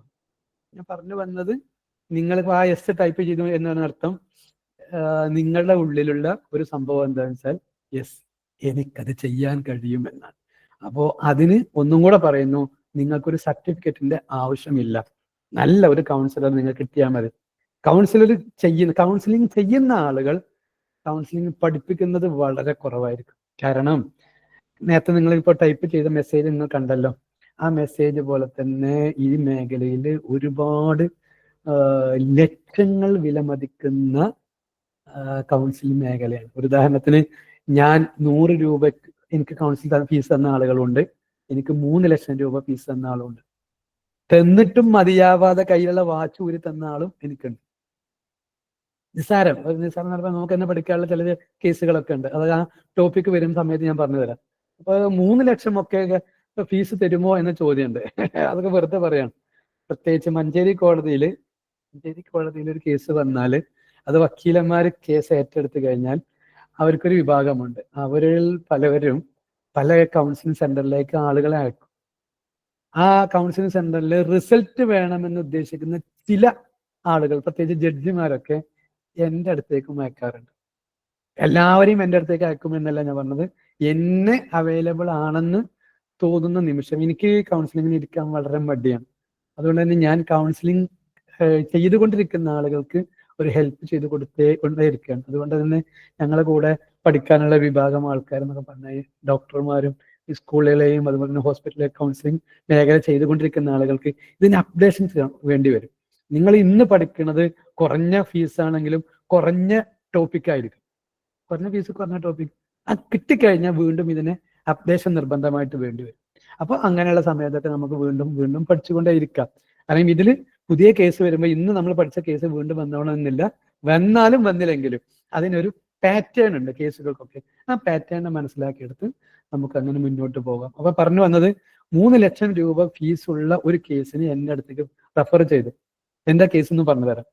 പ്രേമം. പ്രേമത്തിന് 3 ലക്ഷമോ? 3 ലക്ഷം എന്നല്ല, 10 ലക്ഷം എന്ന് പറഞ്ഞാൽ അതും തരാൻ തയ്യാറായ പിതാവാണ്. കയ്യിൽ ക്യാഷ് ഉണ്ട്. കുട്ടിക്ക് ഒരിക്കലും യോജിക്കാൻ, ഈ കുടുംബത്തിലേക്ക് കയറ്റാൻ പറ്റാത്ത ഒരു ചെക്കനുമായിട്ടാണ് പ്രണയമുള്ളത്. മാത്രമല്ല ഈ കുട്ടിക്ക് ഡെലിവറി കേസിലേക്ക് എത്തിയിട്ടുണ്ട്. കുട്ടിക്കാണെങ്കിൽ 16-17 വയസ്സായിട്ടേ ഉള്ളൂ. ആ ഡെലിവറി കേസ് ആകുക എന്ന് പറഞ്ഞാൽ അതിന് മുമ്പ് അത് അബോർഷൻ നടത്തിയിട്ടുണ്ട്. അതായത് അത്ര പ്രായമായിട്ടേ ഉള്ളൂ. അങ്ങനെ ചൈൽഡ് പോക്സോ കേസ് പ്രകാരം പ്രതി ജയിലിലുമാണ്. ജാമ്യം കിട്ടുന്നില്ല. കാരണം അതിന് അത്ര സ്ട്രോങ് ആണ് പെൺകുട്ടിയുടെ കുടുംബം. അതായത് അതീവ സാമ്പത്തികമായി ഉള്ള കുടുംബമാണ്. ഈ കുട്ടിയുടെ മനസ്സിൽ നിന്നും ഈ ചെക്കനെ മായ്ക്കണമെങ്കിൽ നിങ്ങൾക്ക് കഴിയുമോ? ഒരാളെ ഇഷ്ടപ്പെട്ട ഒരാളെ, കാമുകനെ മായ്ക്കണം, മറക്കണം എന്ന് പറഞ്ഞാൽ കഴിയുമോ? കഴിയില്ല എന്നാണ് എല്ലാവരും പറയാം. പക്ഷെ നമുക്കത് കഴിയും. അവര് വന്ന ഉടനെ രക്ഷിതാവ് കുട്ടിയുടെ മുന്നിൽ നിന്ന് എന്നോട് പറഞ്ഞ വാക്ക് ഇതായിരുന്നു: ഈ കുട്ടിക്ക് ആ ചെക്കനെ വെറുപ്പാണെങ്കിൽ നിങ്ങളുടെ ഫീസ് ഞാൻ 10 ലക്ഷം രൂപയാണ് തരിക എന്ന് പറഞ്ഞു. ഞാൻ അയാളെ ഷൗട്ട് ചെയ്ത് പുറത്ത് മാറി നിൽക്കാൻ വേണ്ടി പറഞ്ഞു. ഇതിനെ ഷൗട്ട് ചെയ്ത് വെച്ചാൽ ഈ കുട്ടിയുമായി ബന്ധം സ്ഥാപിക്കാൻ, റാപ്പ് ബിൽഡ് ചെയ്യാനാണ്. എന്നിട്ട് മോളെ വിളിച്ചിട്ട് പറഞ്ഞു, നിന്റെ ഉപ്പാക്ക് പണമുണ്ടെന്ന അഹങ്കാരമുണ്ടോ എന്ന് ചോദിച്ചു. അപ്പൊ മോള് പറഞ്ഞു, അതെ ഉണ്ട് എന്ന്. അങ്ങനെ ഞാൻ പറഞ്ഞു, ബാക്കിയുള്ള വിഷയങ്ങളൊക്കെ ഇടപെട്ട് ആ കുഞ്ഞിന്റെ മൈൻഡിൽ നിന്നും ആ ചെക്കനെ ഇനി വേണ്ട എന്ന തീരുമാനം 3ാമത്തെ സിറ്റിങ്ങിൽ എടുക്കുകയാണ്. ഞാൻ ഇദ്ദേഹത്തെ ഷൗട്ട് ചെയ്ത് പുറത്തേക്ക് മാറ്റി കഴിഞ്ഞ ശേഷം വീണ്ടും പിതാവിനെ വിളിച്ചെത്തിയിട്ട് സോറി പറഞ്ഞു. ഞാൻ കുഞ്ഞുമായി ആത്മബന്ധം സ്ഥാപിക്കാൻ വേണ്ടിയിട്ടാണ്, റാപ്പ് ബിൽഡ് ചെയ്യാൻ വേണ്ടിയിട്ടാണ് ഞാൻ അങ്ങനെ പറഞ്ഞത്. നിങ്ങൾ അതൊന്നും വിചാരിക്കേണ്ട, ഇരിക്കട്ടോ എന്ന് പറഞ്ഞു. കാരണം എൻ്റെ പണത്തിന്റെ ചാക്കാളായി വരുന്നത്. അപ്പൊ ഞാൻ അതിനെ റെസ്പെക്ട് ചെയ്യാണ്. ഇനി പണം തന്നാലും ഇല്ലെങ്കിലും നാം അവരെ എന്ത് ചെയ്യണം? മാക്സിമം റെസ്പെക്ട് ചെയ്യുക എന്നതാണ് കൗൺസിലിംഗിലെ ഏറ്റവും പ്രധാനപ്പെട്ട ഒരു ഡെഫിനിഷനെ ആയിട്ടൊന്നല്ല, അതിന്റെ എന്തെല്ലാം ചെയ്യണം എന്തെല്ലാം ചെയ്യണ്ട എന്ന ടോപ്പിക് ഉണ്ട്. അതിൽ പറഞ്ഞ ഭാഗമാണിത്. ഞാൻ അദ്ദേഹത്തെ വിളിച്ചിരുത്തി സംസാരിച്ചു. പിന്നെ കുട്ടിയുമായിട്ട് ഇത്തിരി നേരം ഇരുന്ന് സംസാരിച്ചു. കുട്ടി പിന്നെ അങ്ങനെയല്ല, ഇങ്ങനെ 2 വാക്ക് പറഞ്ഞത് കൊണ്ടാണ് ഞാൻ അദ്ദേഹത്തെ മാറ്റി നിർത്തിയത്. പ്രത്യേകിച്ച് പ്രണയത്തിന്റെ കേസിലൊക്കെ വരുമ്പോൾ ഞാൻ എന്താ ചെയ്യുക, അതിൽ 3 പേരെയും ഒരുമിച്ചിരുത്തല. അത് നമുക്ക് എങ്ങനെ പ്രണയബന്ധങ്ങൾ തകർക്കാം എന്ന ഇതിലെ ടോപ്പിക് വരുന്നുണ്ട്. അത് നമുക്ക് അതിൽ കൈകാര്യം ചെയ്യാം. ഞാൻ പറഞ്ഞു വന്നത്, എൻ്റെ എക്സ്പീരിയൻസുകളും എൻ്റെ പാഠഭാഗങ്ങളും ഇതിൽ ചേർത്തുകൊണ്ട് തന്നെയാണ് നിങ്ങളുടെ ക്ലാസ്സുകൾ കൊണ്ടുപോവുക. ഇന്ന് എന്താണോ പഠിപ്പിച്ചത് ആ പഠിപ്പിക്കുന്ന പാഠഭാഗം തന്നെ ആയിരിക്കും അന്ന് തന്നെ അതിന്റെ ക്വസ്റ്റ്യനും വരാൻ സാധ്യതയുള്ള 10 ക്വസ്റ്റ്യനെങ്കിലും മിനിമം മൾട്ടിപ്പിൾ ചോയ്സ് ആയിരിക്കും. ചോദ്യങ്ങൾ ഉണ്ടാവും, അതിന്റെ ആൻസറുകൾ അവിടെ തന്നെ ഉണ്ടാവും. നിങ്ങളത് ഐഡന്റിഫൈ ചെയ്യുക എന്നതാണ്. ഇംഗ്ലീഷിലുണ്ടാവും, മലയാളത്തിലുണ്ടാവും. 2 രീതിയിൽ നിങ്ങൾക്കത് സെലക്ട് ചെയ്യാനും കഴിയും. അപ്പോൾ പാഠഭാഗം എടുത്തു കഴിഞ്ഞ് ഉടനെ തന്നെ ഞാൻ അതിന്റെ ക്വസ്റ്റ്യനും നിങ്ങളെ മുന്നിൽ അവതരിപ്പിക്കും. അപ്പോൾ അത് ആപ്പ് വഴിയാവുമ്പോൾ നിങ്ങൾക്കത് ഏത് സമയത്താണ് ഒഴിവുള്ള സമയത്ത് ക്ലാസ് കാണുകയും ചെയ്യാം. ഏറ്റവും നല്ലത് നിങ്ങളോട് എനിക്ക് ഇങ്ങനെ പറയാനുള്ളത്, ലൈവ് ക്ലാസ്സിൽ വരിക എന്നതാണ് എനിക്ക് പറയാനുള്ളത്. നമ്മൾ ക്ലാസ് ഷെഡ്യൂൾ ചെയ്ത പ്രകാരം ആഴ്ചയിൽ 3 ദിവസങ്ങളാണ് ക്ലാസ്സുകൾ ഉണ്ടാവുക. അത് 7 മണി മുതൽ ഇപ്പോഴത്തെ സമയപ്രകാരം 8 മണി വരെ ആയിരിക്കും ക്ലാസ്സുകൾ ഉണ്ടാവുക. ആ ദിവസങ്ങളിൽ കൃത്യസമയത്ത് എത്തി ക്ലാസ്സുകൾ കണ്ട് സംശയങ്ങൾ ചോദിച്ച്, എന്നാൽ സംശയത്തിന് ഒരു പരിമിതി ഉണ്ട്. നിങ്ങളിപ്പോ കൗൺസിലിൽ ഇരിക്കാൻ ഭയപ്പെടുന്ന ഒരാളെ കൗൺസിലിങ്ങിന് ഇരുത്തുക എന്നതാണ് ഈ ഒരു സിറ്റിങ്ങിന്റെ ലക്ഷ്യമാക്കി വെക്കുന്നത്. അല്ല, കൗൺസിലിങ്ങിന് നിങ്ങൾ ഇരിക്കാൻ റെഡിയാണ്, ഇരിക്കുന്നുണ്ട്, എനിക്ക് കേസുകൾ കൂടുതൽ പഠിക്കണം എന്നുണ്ടെങ്കിൽ നിങ്ങൾ എന്ത് ചെയ്യണം? പിന്നെ വേറെ കാണുകയും ചെയ്യാം. അപ്പോൾ എന്നെ നിങ്ങൾക്ക് ഈ പറയപ്പെട്ട എജ്യുമിയിലെ വിദ്യാർത്ഥികൾക്ക് എന്നെ അവൈലബിൾ അല്ല എന്നതാണ് ഞാൻ തിരിച്ചറിയേണ്ടതും നിങ്ങളും തിരിച്ചറിയേണ്ടത്. എന്നെ അല്ല നിങ്ങൾ കോണ്ടാക്ട് ചെയ്യുന്നത്. നേരത്തെ ഷെഫീദ് സാർ പറഞ്ഞതുപോലെ നിങ്ങളുടെ മെന്റർ ഉണ്ട്. മെന്ററിലൂടെയാണ് നിങ്ങളെ കാര്യങ്ങൾ സംസാരിക്കുന്നത്. എന്നാൽ എന്നോട് സംസാരിക്കാൻ നിങ്ങൾക്ക് അവസരം ഉണ്ടാകുന്നത് എപ്പോഴാന്ന് ചോദിച്ചാൽ ഈ ക്ലാസ്സിനിടയിൽ മാത്രമാണ്.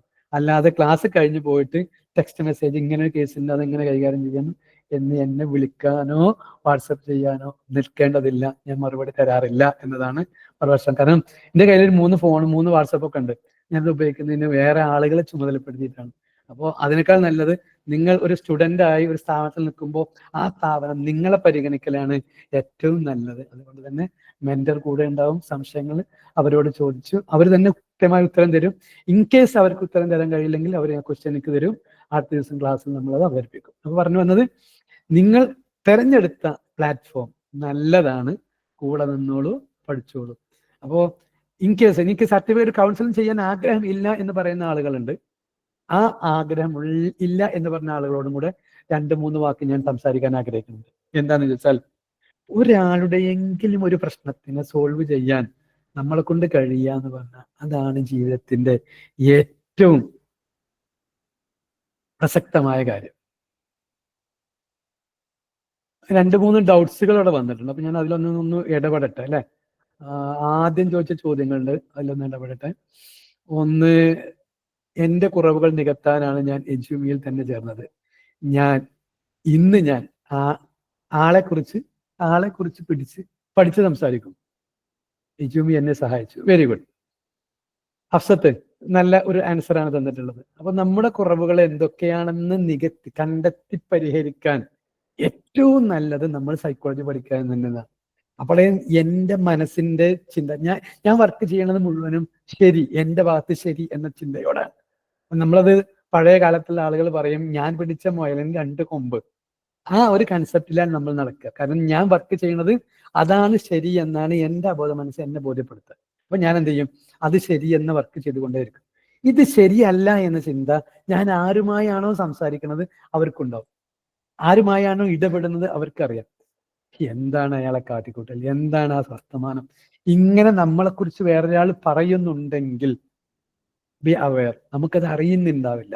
കാരണം അവർ നമ്മളെ ചെവിയിൽ പറയില്ല, വേറെ ആരുടെയൊക്കെയാണ് പറയുന്നുണ്ടാവുക.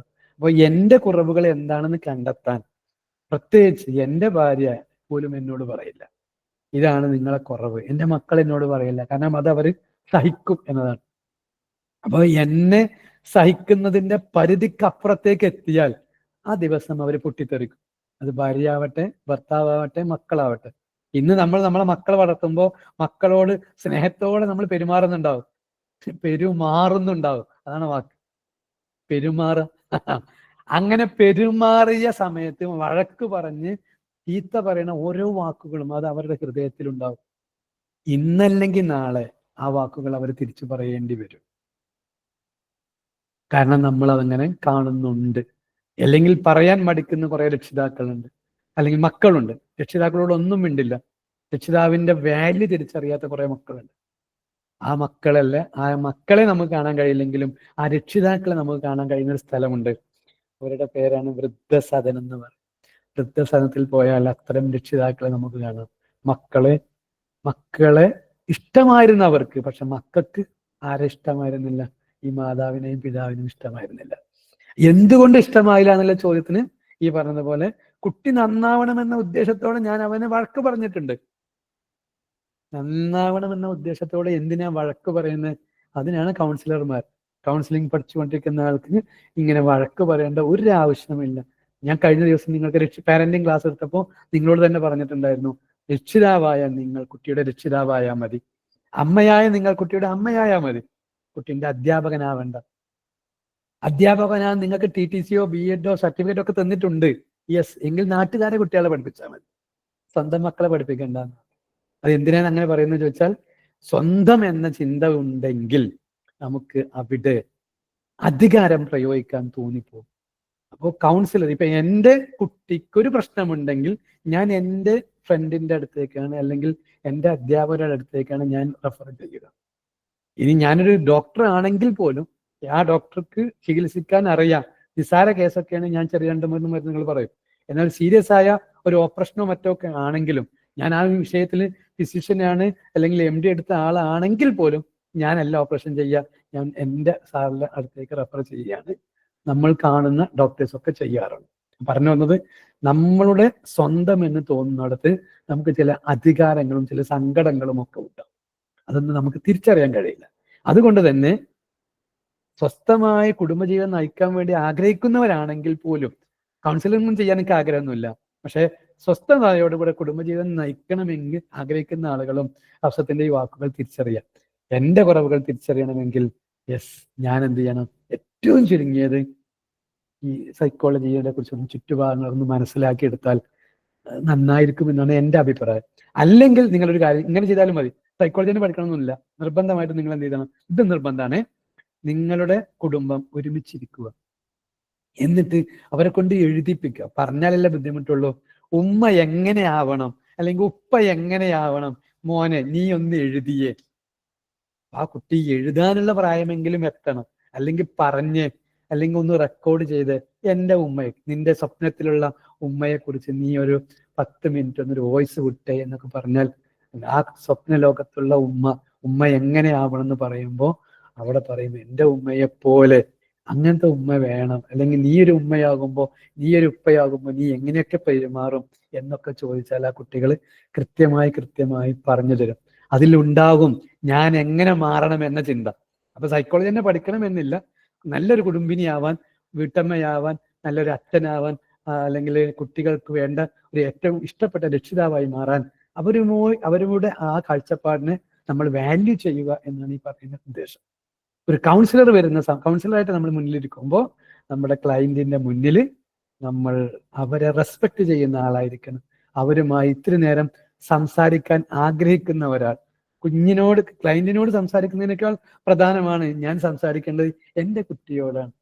കുട്ടിയോട് ഇത്തിരി നേരം കൂടെ ഇരുന്ന് സംസാരിക്കാൻ കഴിവില്ലാത്ത മാതാവും പിതാവും ആ കുട്ടിയുടെ രക്ഷിതാവ് എന്ന കോളത്തിൽ നിന്ന് വേറെ ആരുടെയെങ്കിലും പേര് എഴുതി വിട്ടാൽ മതി. സ്കൂളിൽ കണ്ടില്ലേ, കുട്ടിയുടെ പിതാവ് നമുക്ക് കണ്ടിട്ടുണ്ടാവും, മാതാവ്, പിന്നെ രക്ഷാകർത്താവ്, ഗാർഡിയൻ എന്ന് വേറെ എഴുതും. ആ ഗാർഡിയനായിട്ട് നിങ്ങളുടെ പേര് വേണ്ട, വേറെ ആരെങ്കിലും പേര് എഴുതിക്കോ. കാരണം കുട്ടിയെ ജനിക്കാനും ഞാൻ കാരണമായിരുന്നു, ജനിക്കാൻ കാരണമായ അച്ഛനും അമ്മയും ഞാനാണ്, പക്ഷെ വളർത്തുന്നതിൽ ഞാൻ പിന്നിലാണ്. അതുകൊണ്ട് ഗാർഡിയനായിട്ട് വേറെ ആരെങ്കിലും ചുമതലപ്പെടുത്തിക്കും. അല്ലെങ്കിൽ നമ്മുടെ കുറവുകൾ എന്താണെന്ന് കുട്ടിയോടെങ്കിലും ചോദിക്കാൻ വേണ്ട, കുട്ടിയോട് ചോദിക്കൊന്നും വേണ്ട, നമ്മളെ ഇൻസെന്റിന് തുല്യമാണ്. കുട്ടികളോടൊപ്പം ഇന്ന് ഈ ക്ലാസ് കേട്ട ശേഷമെങ്കിലും, പ്രത്യേകിച്ച് കുട്ടികൾക്ക് ഒരു 7 വയസ്സ് 10 വയസ്സിന് താഴെയുള്ള കുട്ടികളാണെങ്കിൽ അവരോടൊപ്പം കളിക്കാനെങ്കിലും നിങ്ങൾ സമയം കണ്ടെത്തും. വീട്ടമ്മമാരോട് പ്രത്യേകിച്ച് പറയാം, നമ്മളെ കുട്ടി പഠിക്കുന്നില്ല എങ്കിൽ നമ്മൾ എന്താ ചെയ്യാം? കുട്ടി പഠിക്കുന്നില്ല, കുട്ടിയുടെ ആ ഗോളിൽ നമ്മൾ വർക്ക് ചെയ്താൽ മതി എന്നർത്ഥം. ഗോളിൽ ഒന്ന് വർക്ക് ചെയ്താൽ മതി, കുട്ടിന്റെ ലക്ഷ്യത്തിൽ ഒന്ന് വർക്ക് ചെയ്താൽ മതി. ക്ലിനിക്കലി പറ്റുമോ എന്നൊരു ചോദ്യം ഹസീന ചോദിച്ചിട്ടുണ്ട്. എന്താ നിങ്ങൾ ഉദ്ദേശിച്ചത്? ക്ലിനിക്കൽ സൈക്കോളജിയാണോ ഉദ്ദേശിച്ചത്, അതോ ക്ലിനിക്ക് ഇടാനാണോ ഉദ്ദേശിച്ചത്? ഒന്നുകിൽ ടെസ്റ്റ് ചെയ്യൂ, അല്ലെങ്കിൽ നിങ്ങൾക്കൊന്ന് മൈക്കൊന്ന് ഓൺ ചെയ്യാനുള്ള അനുവാദം കൊടുക്കും. നമ്മൾ 8 മണിയിലേക്ക് എത്തിയിട്ടുണ്ട്, 8:15 സെഷൻ നിർത്തണം. അപ്പോൾ ഇന്നത്തെ പാഠഭാഗത്തിൽ ക്വസ്റ്റ്യൻ ബേസ് ചെയ്തിട്ടൊന്നുമില്ല, പൊതുസമൂഹത്തിന് വേണ്ടി ഉപകാരപ്പെടുന്ന വിധത്തിൽ കൗൺസിലിങ്ങിനെ പരിചയപ്പെടുത്തുക എന്നതാണ് ഈ സെഷൻ കൊണ്ട് ഞാൻ ഉദ്ദേശിച്ചിട്ടുള്ളത്. അതുകൊണ്ടാണ് കുറേ ആളുകളെ ക്ലാസ്സിന്റെ സിസ്റ്റം മനസ്സിലാക്കി കൊടുക്കാൻ വേണ്ടിയിട്ടാണ് കൊണ്ടുവന്നിട്ടുള്ളത്. അങ്ങനെ ക്ഷണിച്ചതാണ് ഇത്രയധികം ആളുകൾ. എല്ലാവർക്കും എന്നെ ഒന്ന് പരിചയപ്പെടുത്തുകയും ചെയ്യാലോ. പേര് മുഹമ്മദ് അലി, വീട് പനങ്ങാങ്ങരയാണ്. പനങ്ങാങ്ങര പെരിന്തൽമണ്ണയുടെയും മലപ്പുറത്തിന്റെയും ഇടയിലുള്ള സ്ഥലമാണ്. ജോലി ഗവൺമെന്റ് മേഖലയിലാണ്, ഗവൺമെന്റ് സ്കൂളിലെ അധ്യാപകനാണ്. കാസർഗോഡ് ഇന്ന് പോസ്റ്റിംഗ് ഉണ്ടായിരുന്നു, ഞാൻ അവിടുന്ന് ചോദിച്ചു വാങ്ങിയിട്ട് ഇവിടെ പാലക്കാട് ജില്ലയിലാണ് ഇപ്പോൾ വർക്ക് ചെയ്തുകൊണ്ടിരിക്കുന്നത്. ഓക്കെ, അപ്പോ എന്തായിരുന്നു ചോദിച്ചിരുന്ന ഹസീന? ക്ലിനിക്കിൽ പറ്റുമോ? ഈ ക്ലിനിക്കിൽ നിങ്ങൾക്ക് നിലവിൽ ക്ലിനിക്ക് ഉണ്ടെങ്കിൽ ആ ക്ലിനിക്കിൽ കൗൺസിലിംഗിൽ ഇരിക്കുന്നതിൽ എന്താ ബുദ്ധിമുട്ട്? നിങ്ങളെ വീട്ടിൽ തന്നെ ഇരിക്കാൻ പറ്റുമെങ്കിൽ ഇരിക്കാവുന്നതാണ്. കാരണം ഒരാളുടെ പ്രശ്നം പരിഹരിച്ചു കൊടുക്കാനല്ലേ, എവിടെ ഇരുന്നാലും കുഴപ്പമില്ല. ആ വന്ന ക്ലയന്റിന് കംഫർട്ട് ആവുക എന്നതാണ്. അവർക്ക് അത് സുരക്ഷിതമായ സ്ഥലമാണെന്ന് ഫീൽ ചെയ്യുക, അത്രയേ ഉള്ളൂ. നമുക്ക് എവിടെ നിന്ന് വാങ്ങിയിട്ടും പൈസ വാങ്ങും. ഞാനിപ്പോ ഇവിടുന്ന് കാസർഗോഡ് ഗവൺമെന്റ് സ്കൂളിൽ വർക്ക് ചെയ്യുന്ന സമയത്ത് പോകുന്ന വഴിയിലൊക്കെ 1 കിലോമീറ്റർ 1 മണിക്കൂർ വണ്ടി ഓടിച്ചാൽ ഞാൻ കുറച്ചു നേരം റെസ്റ്റ് എടുക്കും. അപ്പൊ ആ റെസ്റ്റ് എടുക്കാറുള്ളത് ഇവിടുന്ന് എൻ്റെ വീട്ടിൽ നിന്ന് കോഴിക്കോട് പോകുമ്പോൾ ഒരു കൊയിലാണ്ടി ഭാഗത്തെത്തുമ്പോഴേക്ക് ഒരു മണിക്കൂറാവും. 1 മണിക്കൂർ അത്ര ഫാസ്റ്റായിട്ട് വണ്ടി ഞാൻ ഓടിക്കാറുണ്ട്. കൊയിലാണ്ടി എത്തുമ്പോഴേക്കും ഞാൻ അവിടെ നിർത്തും. മിക്കവാറും അവിടെ ഒരു ഹോട്ടലിൽ എന്നെയും കാത്തൊരു ക്ലയന്റ് ഇരിക്കുന്നുണ്ട്. അപ്പോഴേ പെട്രോളിനുള്ള ക്യാഷ് റെഡി ആവും. അപ്പോൾ അവിടെ ഉണ്ടാവും. അത് കഴിഞ്ഞാൽ പിന്നെ വടകര എത്തുന്നവരെ ട്രാഫിക് ജാം കുറച്ച് കൂടുതലാണ്. അപ്പോൾ അവിടെ എത്തുമ്പോൾ അതുപോലെ അവിടെയും ഉണ്ടാവും ഒരു ഹോട്ടലിൽ എൻ്റെ ഭക്ഷണവും അല്ലെങ്കിൽ എൻ്റെ കൂടെയുള്ള ആൾക്കുള്ള ഭക്ഷണവും ഒക്കെ റെഡി ആയിട്ടുണ്ടാവും. ഞങ്ങൾ അവിടെ നിന്ന് സംസാരിക്കും. കുറച്ചും കൂടെ മുന്നോട്ട് പോയാൽ ഇത് തലശ്ശേരിയിലും അതുപോലെ കണ്ണൂരും പിന്നെ കുറച്ചുകൂടി പോയാൽ പയ്യന്നൂരും ഒക്കെ ഇരുന്നിട്ടുണ്ട് എന്നാണ്. എന്നും ഇരിക്കും എന്നല്ല കേട്ടോ. എനിക്ക് അവിടെ ഈ വഴിയിൽ എവിടെയെങ്കിലുമൊക്കെ ഒരു ക്ലയന്റുകൾ ഉണ്ടാവും. അവിടെയൊക്കെ ഞാൻ ഇരുന്ന് സംസാരിക്കും. എന്നാൽ എന്നെ വിളിച്ച ഒരാൾ ഈ വരുന്ന വഴിയിൽ പെട്ടെന്നാണ് വിളിക്കുന്നത്, CS ആണ്, എനിക്ക് മരിക്കാനുള്ള ആഗ്രഹം വന്നുകൊണ്ടിരിക്കുകയാണ്, നിങ്ങളൊന്ന് വിളിക്കാനുള്ള ചിന്ത, ഒരാൾ നമ്പർ തന്നതാണ്, അതുകൊണ്ട് നിങ്ങളെ വിളിക്കുകയാണെന്ന് പറഞ്ഞു. അപ്പൊ ഞാൻ വരുന്ന സമയത്ത് കാസർഗോഡ് നിന്ന് വിട്ടിട്ടുണ്ടായിരുന്നു, കാഞ്ഞങ്ങാട് എത്തിയിട്ടേ ഉള്ളൂ. അപ്പൊ ഞാൻ അദ്ദേഹത്തെ വിളിച്ചു വരുത്തി, ബൈക്കാണുള്ളത്, എൻ്റെ കാറിൽ ഇരുന്നാണ് ഞാൻ അദ്ദേഹത്തോട് സംസാരിച്ചത്. അപ്പോ നമുക്ക് എവിടെയാണോ കംഫർട്ട് എന്നതല്ല, ക്ലയന്റിന് എവിടെയാണോ കംഫർട്ടായ സ്ഥലം അവിടെ നമുക്ക് ഇരിക്കാം എന്നതാണ്. അപ്പോ ഒരു ക്ലയന്റിന് നമ്മളെ മുന്നിൽ വന്ന് ഇരുന്നു, അയാൾക്ക് ഇഷ്ടമാണ് നിങ്ങളെ എങ്കിൽ നിങ്ങൾക്കെതിരെ ഒരു കേസ് കൊടുക്കേണ്ട ആവശ്യം എന്താ? അയാളുടെ പ്രശ്നം സോൾവ് ചെയ്യാൻ ആളും നിങ്ങളാണ്. എന്നാൽ ഒരു ഫിസിക്കൽ ഹരാസ്മെന്റ് നിങ്ങളെ ഭാഗത്തുനിന്നുണ്ടായി, മെന്റൽ ഹരാസ്മെന്റ് നിങ്ങൾക്കെതിരെ അവരുടെ ഭാഗത്തുനിന്ന് അല്ലെങ്കിൽ നിങ്ങളുടെ ഭാഗത്തുനിന്നുണ്ടായി എങ്കിൽ അത് കേസാണ്. അതിന് നിങ്ങളെ കുടുംബത്തിലോ വീട്ടിലോ അത് അനുവദിച്ചുകൂടാ എന്നർത്ഥം. അപ്പോൾ നമ്മുടെ മുന്നിലേക്ക് വരുന്ന ക്ലയന്റുകൾ മുഴുവനും ഫിസിക്കലി അല്ലെങ്കിൽ മെന്റലി ഫിറ്റ് ആണെന്ന് നമുക്ക് ധരിക്കാൻ പറ്റില്ല. ഒരിക്കൽ എൻ്റെ വീട്ടിൽ വന്നൊരു രോഗിയുണ്ട്, അയാളെ കൊണ്ടുവന്നു എൻ്റെ വീട്ടിലേക്ക് വരുന്ന റോഡ് പഞ്ചായത്ത് റോഡുണ്ട്, ആ റോഡ് ടാറിങ് കുറച്ച് മോശമായിരുന്നു. അപ്പോൾ ഓട്ടോ റിക്ഷയുമായി വരുമ്പോൾ ചില വണ്ടികളൊന്നും കയറില്ല. ഒരു പഴയ ഓട്ടോയുമായിട്ട് വന്ന ഒരു ലേഡിയെ, അത് വളാഞ്ചേരി ഭാഗത്ത് നിന്നാണ്ട് വന്നതായിരുന്നു, അവരെ കൊണ്ടുവന്നത് സ്ട്രെച്ചറിൽ കൊണ്ടുവരുന്നത് പോലെ, മരിച്ച ഒരാളെ കൊണ്ടുപോകുന്ന പോലെയാണ് എൻ്റെ വീട്ടിലേക്ക് വന്നത്. ഞാൻ അങ്ങനെ കൗൺസിലിങ്ങിന് ഇരിക്കുന്നുണ്ടെന്ന് എൻ്റെ അയൽവാസികൾക്ക് അറിയില്ലായിരുന്നു. നല്ലൊരു പരസ്യമായിരുന്നു എനിക്കത്. അവർക്ക് കൊണ്ടുവരുന്നത് സ്ട്രെച്ചറിൽ കൊണ്ടുവന്ന് ഇവിടെ കിടക്കുകയാണ്. അപ്പോ അയൽവാസികളൊക്കെ വന്നു, എന്താ ഇതിപ്പോ ഇത് മരിച്ച ഒരാളെ വീട്ടിലേക്ക് കൊണ്ടുവരുന്നു എന്ന് ചോദിച്ചു. അപ്പോ വന്ന് വീട്ടിൽ കൊണ്ടുവന്ന ഞാൻ അയാളോട് ചോദിക്കുന്ന ചോദ്യമുണ്ട്, എപ്പോഴേ നിങ്ങൾ മരിച്ചു എന്ന് ചോദിച്ചു. വന്ന ആളുകൾ അവിടെ മിണ്ടരുത് എന്ന് പറഞ്ഞ് മാറ്റി നിർത്തിയിട്ടാണ് ക്ലയന്റിനോട് ചോദിക്കുന്നത്, എപ്പോഴേ മരിച്ചു എന്ന് ചോദിച്ചു. അപ്പൊ അയാൾ മറുപടി തന്നു, ഇന്നലെയാണ് മരിച്ചത്. ഓക്കെ, എന്നിട്ട് രാവിലെ വല്ലതും കഴിച്ചു ചോദിച്ചു. ഒന്നും കഴിച്ചില്ല എന്ന്. നിങ്ങൾക്ക് വെള്ള വേണ്ടതോ അതോ ഇളനീർ വെള്ളമാണോ, പച്ചവെള്ളമാണോ ഇളനീർ വെള്ളമാണോ, ജ്യൂസ് എന്താ വേണ്ടത്? ഇളനീർ കിട്ടിയാൽ കുഴപ്പമില്ല എന്ന് പറഞ്ഞു. ഇളനീർ വെള്ളം കൊണ്ടുവരാൻ വന്ന ആളുകളോട് പറഞ്ഞു, വെള്ളം കൊടുത്തു, എഴുന്നേറ്റ് നിന്ന് കുടിച്ചു. ഞാൻ പറഞ്ഞു വന്നത്, ഇങ്ങോട്ട് വന്നത് സ്ട്രെച്ചറിലാണെങ്കിൽ അതേ സ്ട്രെച്ചർ ഏറ്റിയിട്ടാണ് തൊട്ടടുത്ത വീട്ടിൽ കൊണ്ടുപോയി കൊടുത്തിട്ടാണ് അവർ തിരിച്ചു പോകുന്നത്. അപ്പോൾ അവർക്ക് എവിടെയാണ് കംഫർട്ട് എന്നതാണ് പ്രധാനം, അല്ലാതെ നമ്മുടെ കംഫർട്ട് അല്ല പ്രധാനം. അപ്പോൾ ക്ലിനിക്ക് ആണെങ്കിൽ ഏറ്റവും സേഫാണ്. അവർക്ക് ഇത് ഇഷ്ടമാണെങ്കിൽ നിങ്ങൾക്ക് എവിടെയും ഇരുന്ന് ഈ പറയപ്പെട്ട കൗൺസിലിംഗ് ചെയ്യാവുന്നതാണ് എന്നർത്ഥം. ഓക്കെ, ഇനി എന്താ വേറൊരു ക്വസ്റ്റ്യൻ കൂടെ ഉണ്ടായിരുന്നല്ലോ സാറേ, ചോദിക്കണമെങ്കിൽ മൈക്ക് ഓൺ ആയി കൊടുത്തോളൂ. എനിക്ക് കുറച്ച് മിനിറ്റ് 15 മിനിറ്റ് മാത്രം കേട്ടോ. ഹസനത്ത് അബ്ദുള്ള ചോദിച്ചു, ഈ സർട്ടിഫിക്കറ്റ് ഉള്ള അതിന്റെ സ്കോപ്പ് ഒക്കെ ഒന്ന് പറയുമോ? ജോബ് ഓപ്പർച്യൂണിറ്റീസ് എന്നത് കൗൺസിലിംഗ് മേഖലയിൽ അത് നിങ്ങളുടെ സ്കില്ലുള്ള ആളാണോ, നിങ്ങളെ തേടി വരും. ഇപ്പോ ഞങ്ങളെ കൂടെ പഠിക്കുന്ന ഒരാളുണ്ട്, ഒരു സാധാ വീട്ടമ്മ മാത്രമാണ്. ആ വീട്ടമ്മയുടെ ഇൻകം കണ്ടിട്ട് കുറെ ആളുകൾ എൻ്റെ അടുത്ത് കൗൺസിലിംഗ് വരുന്നുണ്ട്, പഠിക്കാൻ വേണ്ടി വരുന്നുണ്ട്. അപ്പോ നമ്മുടെ വീട്ടമ്മക്ക് എന്താണ് വരുമാനം ഉണ്ടാക്കാൻ കൊടുക്കാൻ കഴിയാന്ന് ചോദിച്ചാൽ, അമേരിക്കയിൽ തന്നെ ക്ലയന്റ് ഇതാ നമ്മുടെ മുന്നിൽ ഫോണിൽ വന്നിട്ടിരിക്കും. അമേരിക്കയിലുള്ള മലയാളിക്ക് ആശ്വാസമാവാൻ നിങ്ങൾക്കും കഴിയുമെന്നർത്ഥം. നിങ്ങളെ മുന്നിൽ ഇപ്പൊ ഞാൻ വന്നിരിക്കുന്നത് പോലെ നിങ്ങൾക്കൊരു ക്ലയന്റ് ആയിട്ട് എൻ്റെ മുന്നിലും വന്നിരിക്കാം. എനിക്കിരിക്കാൻ മടിയാണ് എന്നതാണ്, താല്പര്യമില്ല എന്നതാണ് നിങ്ങളുടെയൊക്കെ സാധ്യത. അപ്പോ ഓപ്പർച്യൂണിറ്റീസ് എന്താ വെച്ചാൽ, നമ്മൾ വേറൊരാളുടെ കീഴിൽ ജോലി ചെയ്യാൻ വേണ്ടി പോകുന്ന ആ ഒരു ചിന്താഗതി മാറ്റണം എന്നാണ് എജുമിയുടെ ഫസ്റ്റ് ഒരു ക്ലാസ് ഞാൻ എടുത്തിരുന്നു. നിങ്ങൾക്കും പണക്കാരനാവാം എന്ന ചിന്ത തന്നിട്ടുള്ളൊരു ടോപ്പിക് എടുത്തിരുന്നു. അന്ന് ഞാൻ നിങ്ങളോട് പറഞ്ഞ വാക്കുണ്ടാവും, എന്തായിരുന്നു? നമുക്ക് വേറൊരാളുടെ കീഴിൽ പണിയെടുക്കുന്നതിന് നിശ്ചിത ഒരു ലിമിറ്റ് ഉണ്ട്. ഇത് നിങ്ങളുടെ സ്കില്ലാണ് നിങ്ങൾ പഠിച്ചെടുക്കുന്നത്. ഈ സ്കില്ല് നിങ്ങൾ ടോപ്പാണ്. 10 ആളെ നിങ്ങൾ ഈ സ്കില്ല് അറിയിച്ചു കഴിഞ്ഞു. അപ്പോൾ നിങ്ങൾക്ക് കോടീശ്വരനാവാൻ ആഗ്രഹമുണ്ട്, സാധാരണ പറഞ്ഞ വാക്കുണ്ടല്ലോ. എങ്കിൽ ഒരു കോടിയിലേക്ക് എത്തണമെങ്കിൽ 100 ലക്ഷം വേണം. 1 ലക്ഷത്തിലേക്ക് എത്തണമെങ്കിൽ 100,000 വേണം. നിങ്ങളുടെ ഫീസ് 1000 ആണ്. ഓക്കെ, എങ്കിൽ നിങ്ങളുടെ ഈ ഒരു സ്കില്ലിനെ എത്രത്തോളം ആളുകളിലേക്ക് നിങ്ങൾക്ക് എത്തിക്കാൻ കഴിയുമോ, എത്രത്തോളം ആളുകളിലേക്ക് നിങ്ങളെ സ്കില്ലിനെ എത്തിക്കാൻ കഴിയുമോ, അത്രയും നിങ്ങൾ ഇൻകം ജനറേറ്റ് ചെയ്യപ്പെട്ട ആളായിട്ട് മാറും. അപ്പോ നിങ്ങൾ 1000 രൂപയാണ് കൗൺസിലിങ്ങിന് ഫീസ് വാങ്ങുന്നത് എങ്കിൽ 100 ആൾക്ക് നിങ്ങൾ കൗൺസിലിംഗ് അതേ സാധനം കൊടുത്തുകൊണ്ടിരിക്കുകയാണ്. നിങ്ങൾ 1 ലക്ഷമുള്ള കയ്യിലുള്ള ആളായിട്ട് മാറും. എന്നാൽ നിങ്ങളെ ഞാൻ വാടകയ്ക്ക് എടുക്കുകയാണ്, നിങ്ങളെ ഏബിൾ ആയ ആളാണ്, ഞാനല്ല ഞങ്ങൾ എജൂമി വാടകയ്ക്ക് എടുക്കുന്നു. എജൂമിയുടെ പ്ലാറ്റ്ഫോമിൽ നമുക്ക് ഓരോ ഭാഗത്തും കൗൺസിലിംഗ് സെന്ററുകൾ തുറക്കുന്നു. അപ്പോൾ നിങ്ങൾക്കും ഞങ്ങൾക്കും അതിലൊരു നിശ്ചിത ഓഫീസ് ഞങ്ങൾ ഇട്ടു തന്നു, നിങ്ങൾക്ക് ഇട്ടു തന്നു, നിങ്ങൾ അവിടെ ഇരിക്കുന്നു, ക്ലയന്റുകൾ ഞങ്ങൾ അയക്കുന്നു, നിങ്ങൾ അവിടെ പ്രശ്നം പരിഹരിക്കുന്നു. അങ്ങനെയാണെങ്കിൽ പ്രശ്നം പരിഹരിക്കുന്നത് നിങ്ങൾക്ക് മുഴുവൻ ക്യാഷിന് അർഹതയില്ല. കാരണം ക്ലാസ് ഇട്ടത് അല്ലെങ്കിൽ ഓഫീസ് ഇട്ടത് ഞങ്ങളാണെങ്കിൽ ഞങ്ങൾക്കാണ് അതിന്റെ വിഹിതം. അപ്പം ഞങ്ങൾ നിങ്ങൾക്ക് സാലറി തരണം എന്നാണെങ്കിൽ സാലറി ഞങ്ങൾ തരും. ഞാൻ പറഞ്ഞു വന്നത് അങ്ങനെയും നമുക്ക് ഓപ്ഷനെ കുറിച്ച് വഴിയെ ആലോചിക്കാം. ഇപ്പൊ നമ്മൾ എക്സ്പേർട്ട് ആവുക എന്നത്, നമ്മുടെ സ്കില്ലിൽ നമ്മൾ എക്സ്പേർട്ട് ആവുക എന്നതിനാണ് നമ്മൾ ഫോക്കസ് ചെയ്യേണ്ടത്. ഓക്കെ, അപ്പൊ സർട്ടിഫിക്കറ്റ് ഉള്ളതിന്റെ സ്കോപ്പ് എന്ന് ചോദിച്ചാൽ, സർട്ടിഫിക്കറ്റ് ഉള്ളത് എംബസി അറ്റസ്റ്റ് ചെയ്ത സർട്ടിഫിക്കറ്റിന്റെ വാല്യൂ എന്താണെന്ന് ചോദിച്ചാൽ, വിദേശത്ത് പോയിട്ട് കൗൺസിലിംഗ് മേഖലയിൽ നിങ്ങൾക്ക് കഴിവുണ്ടെങ്കിൽ യെസ്, മിക്കവാറും ലേബർ ക്യാമ്പുകളിലൊക്കെ ഈ കൗൺസിലർമാരുടെ അത്യാവശ്യമുണ്ട്. അപ്പോൾ അവര് നിങ്ങളുടെ കഴിവിനെ നോക്കും. നിങ്ങളുടെ കഴിവിനെ ആരാ നോക്കുന്നത് ചോദിച്ചാൽ, ആദ്യം നിങ്ങളെ പോസ്റ്റ് ചെയ്യുന്ന ആളാ നോക്കുക.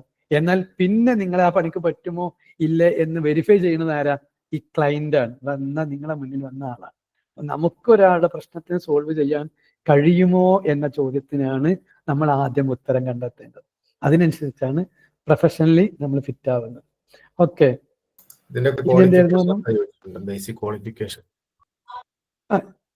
ബേസിക് ക്വാളിഫിക്കേഷൻ നിങ്ങൾക്ക് എന്താ വേണ്ടത്? നിങ്ങൾക്ക് എഴുതാനും വായിക്കാനും അറിഞ്ഞാൽ മതി. ഞാനിവിടെ തരുന്ന സാധനങ്ങൾ അതും കാര്യമായി പഠിക്കുന്നു, ഇതിന് കൃത്യമായി നിലവേറ്റുന്നു. ഞാൻ നേരത്തെ പറഞ്ഞ ആ വിദ്യാഭ്യാസം ഇല്ലാത്ത വനിത എന്ന് നമ്മൾ നേരത്തെ പറഞ്ഞ ആള് 7ാം ക്ലാസ് മാത്രമുള്ള ആളാണ്. ഇപ്പോ അതിനുശേഷം അവരൊക്കെ +2 തത്തുല്യത വരെ എഴുതിയെടുത്തിട്ടുണ്ട്, ഡിഗ്രിയും എഴുതിയെടുത്തിട്ടുണ്ട്. NLP എന്നാണ് ഞാൻ പ്രധാനമായിട്ട് കൊടുക്കുന്ന കോഴ്സ് ഉണ്ടായിരുന്നത്. അവര് അതിന് ഇപ്പൊ ശേഷം ഡിഗ്രി എടുത്തു. മോള് MBBS പോകുന്നുണ്ട്. ഇയാളിപ്പോ MSc സൈക്കോളജി പഠിച്ചുകൊണ്ടിരിക്കുന്നത്. എന്റെ അടുത്ത് വരുന്ന സമയത്ത് 7ാം ക്ലാസ് മാത്രമായിരുന്നു. നമ്മളെ എന്താ പറയാ, ഇന്നസെന്റിന്റെ വാക്ക് പ്രകാരം 7ാം ക്ലാസ്സും ഗുസ്തിയും മാത്രമുള്ള ആളായിരുന്നു. അപ്പോ നമുക്ക് പഠിക്കണമെന്ന് ആഗ്രഹം ഉണ്ടെങ്കിൽ പിന്നെ സർട്ടിഫിക്കറ്റ് നമ്മളെ കൂടെ വരില്ലേ? അതിനെക്കുറിച്ച് നിങ്ങൾ തന്നെ ബേജാറാണ്ട ആവശ്യം. മെഡിസിൻ കൊടുക്കാൻ നമുക്ക് അറിയൂലല്ലോ സാറേ. ആ മെഡിസിൻ നമ്മൾ എങ്ങനെ കൊടുക്കുക? മെഡിസിൻ ഒരിക്കലും നമ്മൾ കൊടുക്കാനും പാടില്ല. അയ്യോ, അത് സൈക്കാട്രി തന്നെ മേഖലകൾക്ക് പറയാം. ഞാൻ നേരത്തെ പറഞ്ഞത് നിങ്ങൾ തെറ്റിദ്ധരിച്ചോ എന്നെനിക്ക് സംശയമുണ്ട്.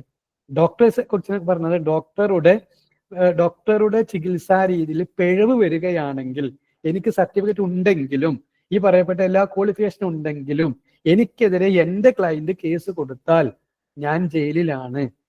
അത് മെഡിക്കൽ ഡോക്ടർമാരുടെ കാര്യമാണ്. നമ്മൾ ഒരു മരുന്നും നിർദ്ദേശിക്കില്ല. അവർ മരുന്ന് കഴിക്കുന്നുണ്ടെങ്കിൽ നിർത്താനും നമ്മൾ പറയില്ല. അത് പറയുന്നൊക്കെ കേസാണ്. അതൊക്കെ നമ്മൾ പാഠഭാഗം പഠിക്കുമ്പോൾ നമുക്കത് മനസ്സിലാവും, കൃത്യമായി മനസ്സിലാവും. അപ്പോൾ മരുന്ന് നമ്മൾ റെഫർ ചെയ്യുന്നില്ല, കഴിക്കുന്ന മരുന്ന് നിർത്താനും നമ്മൾ പറയുന്നില്ല.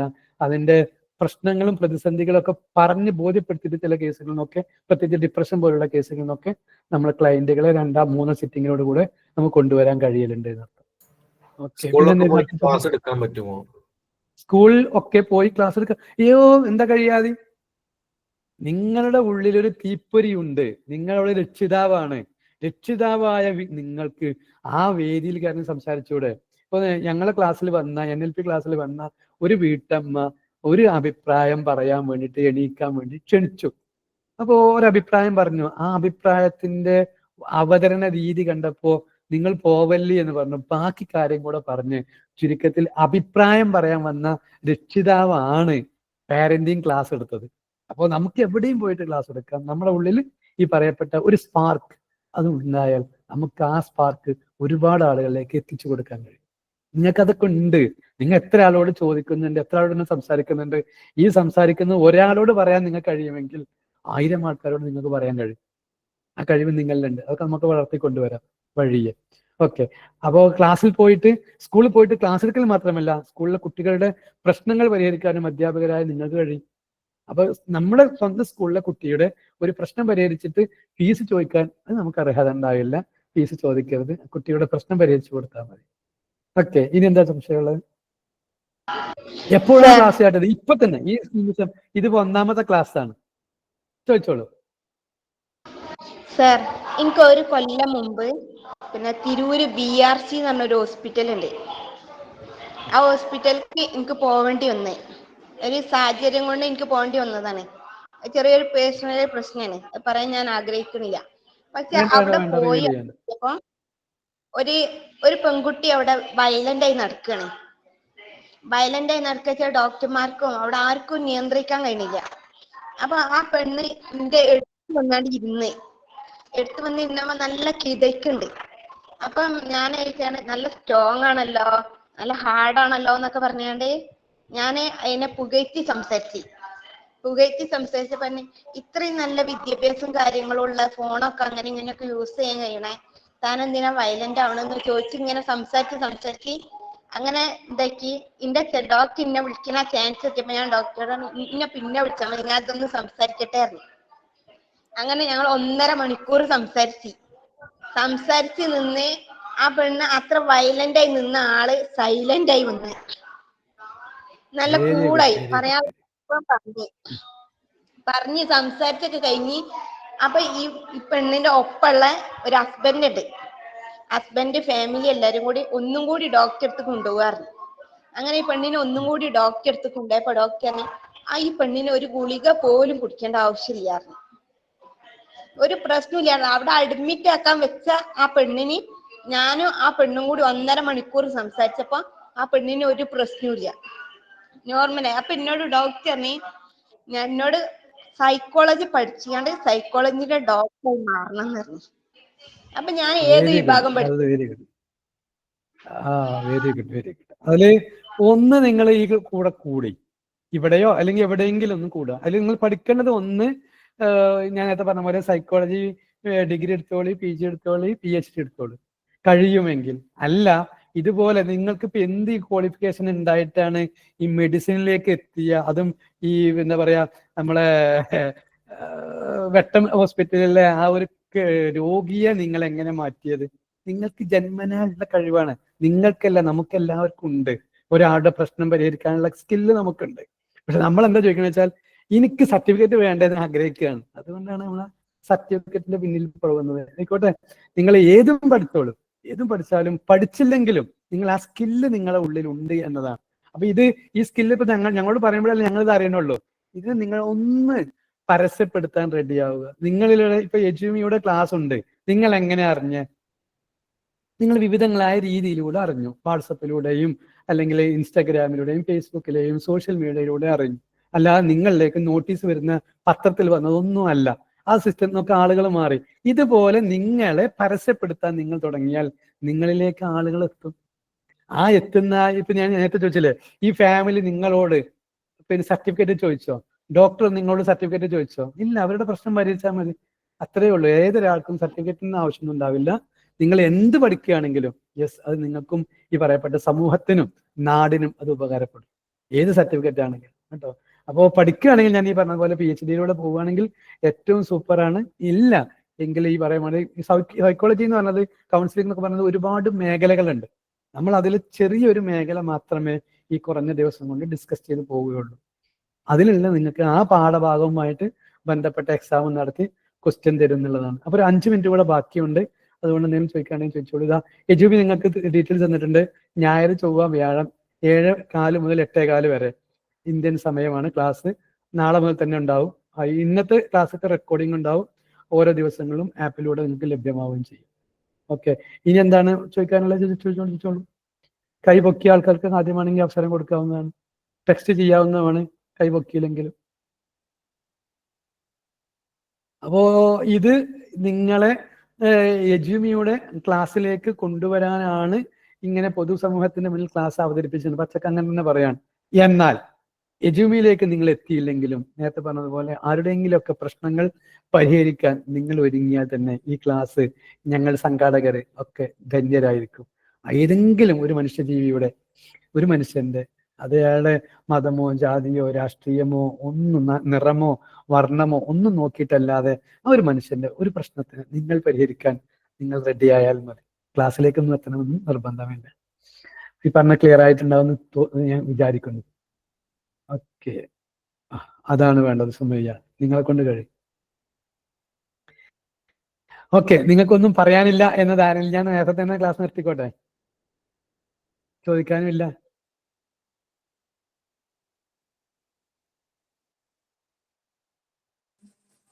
സാർ എന്നെയാണോ വിളിച്ചത്? അല്ല നിങ്ങൾ ടെക്സ്റ്റ് ചെയ്തു ഇൻഷാ അല്ലാഹ് വിട്ടത്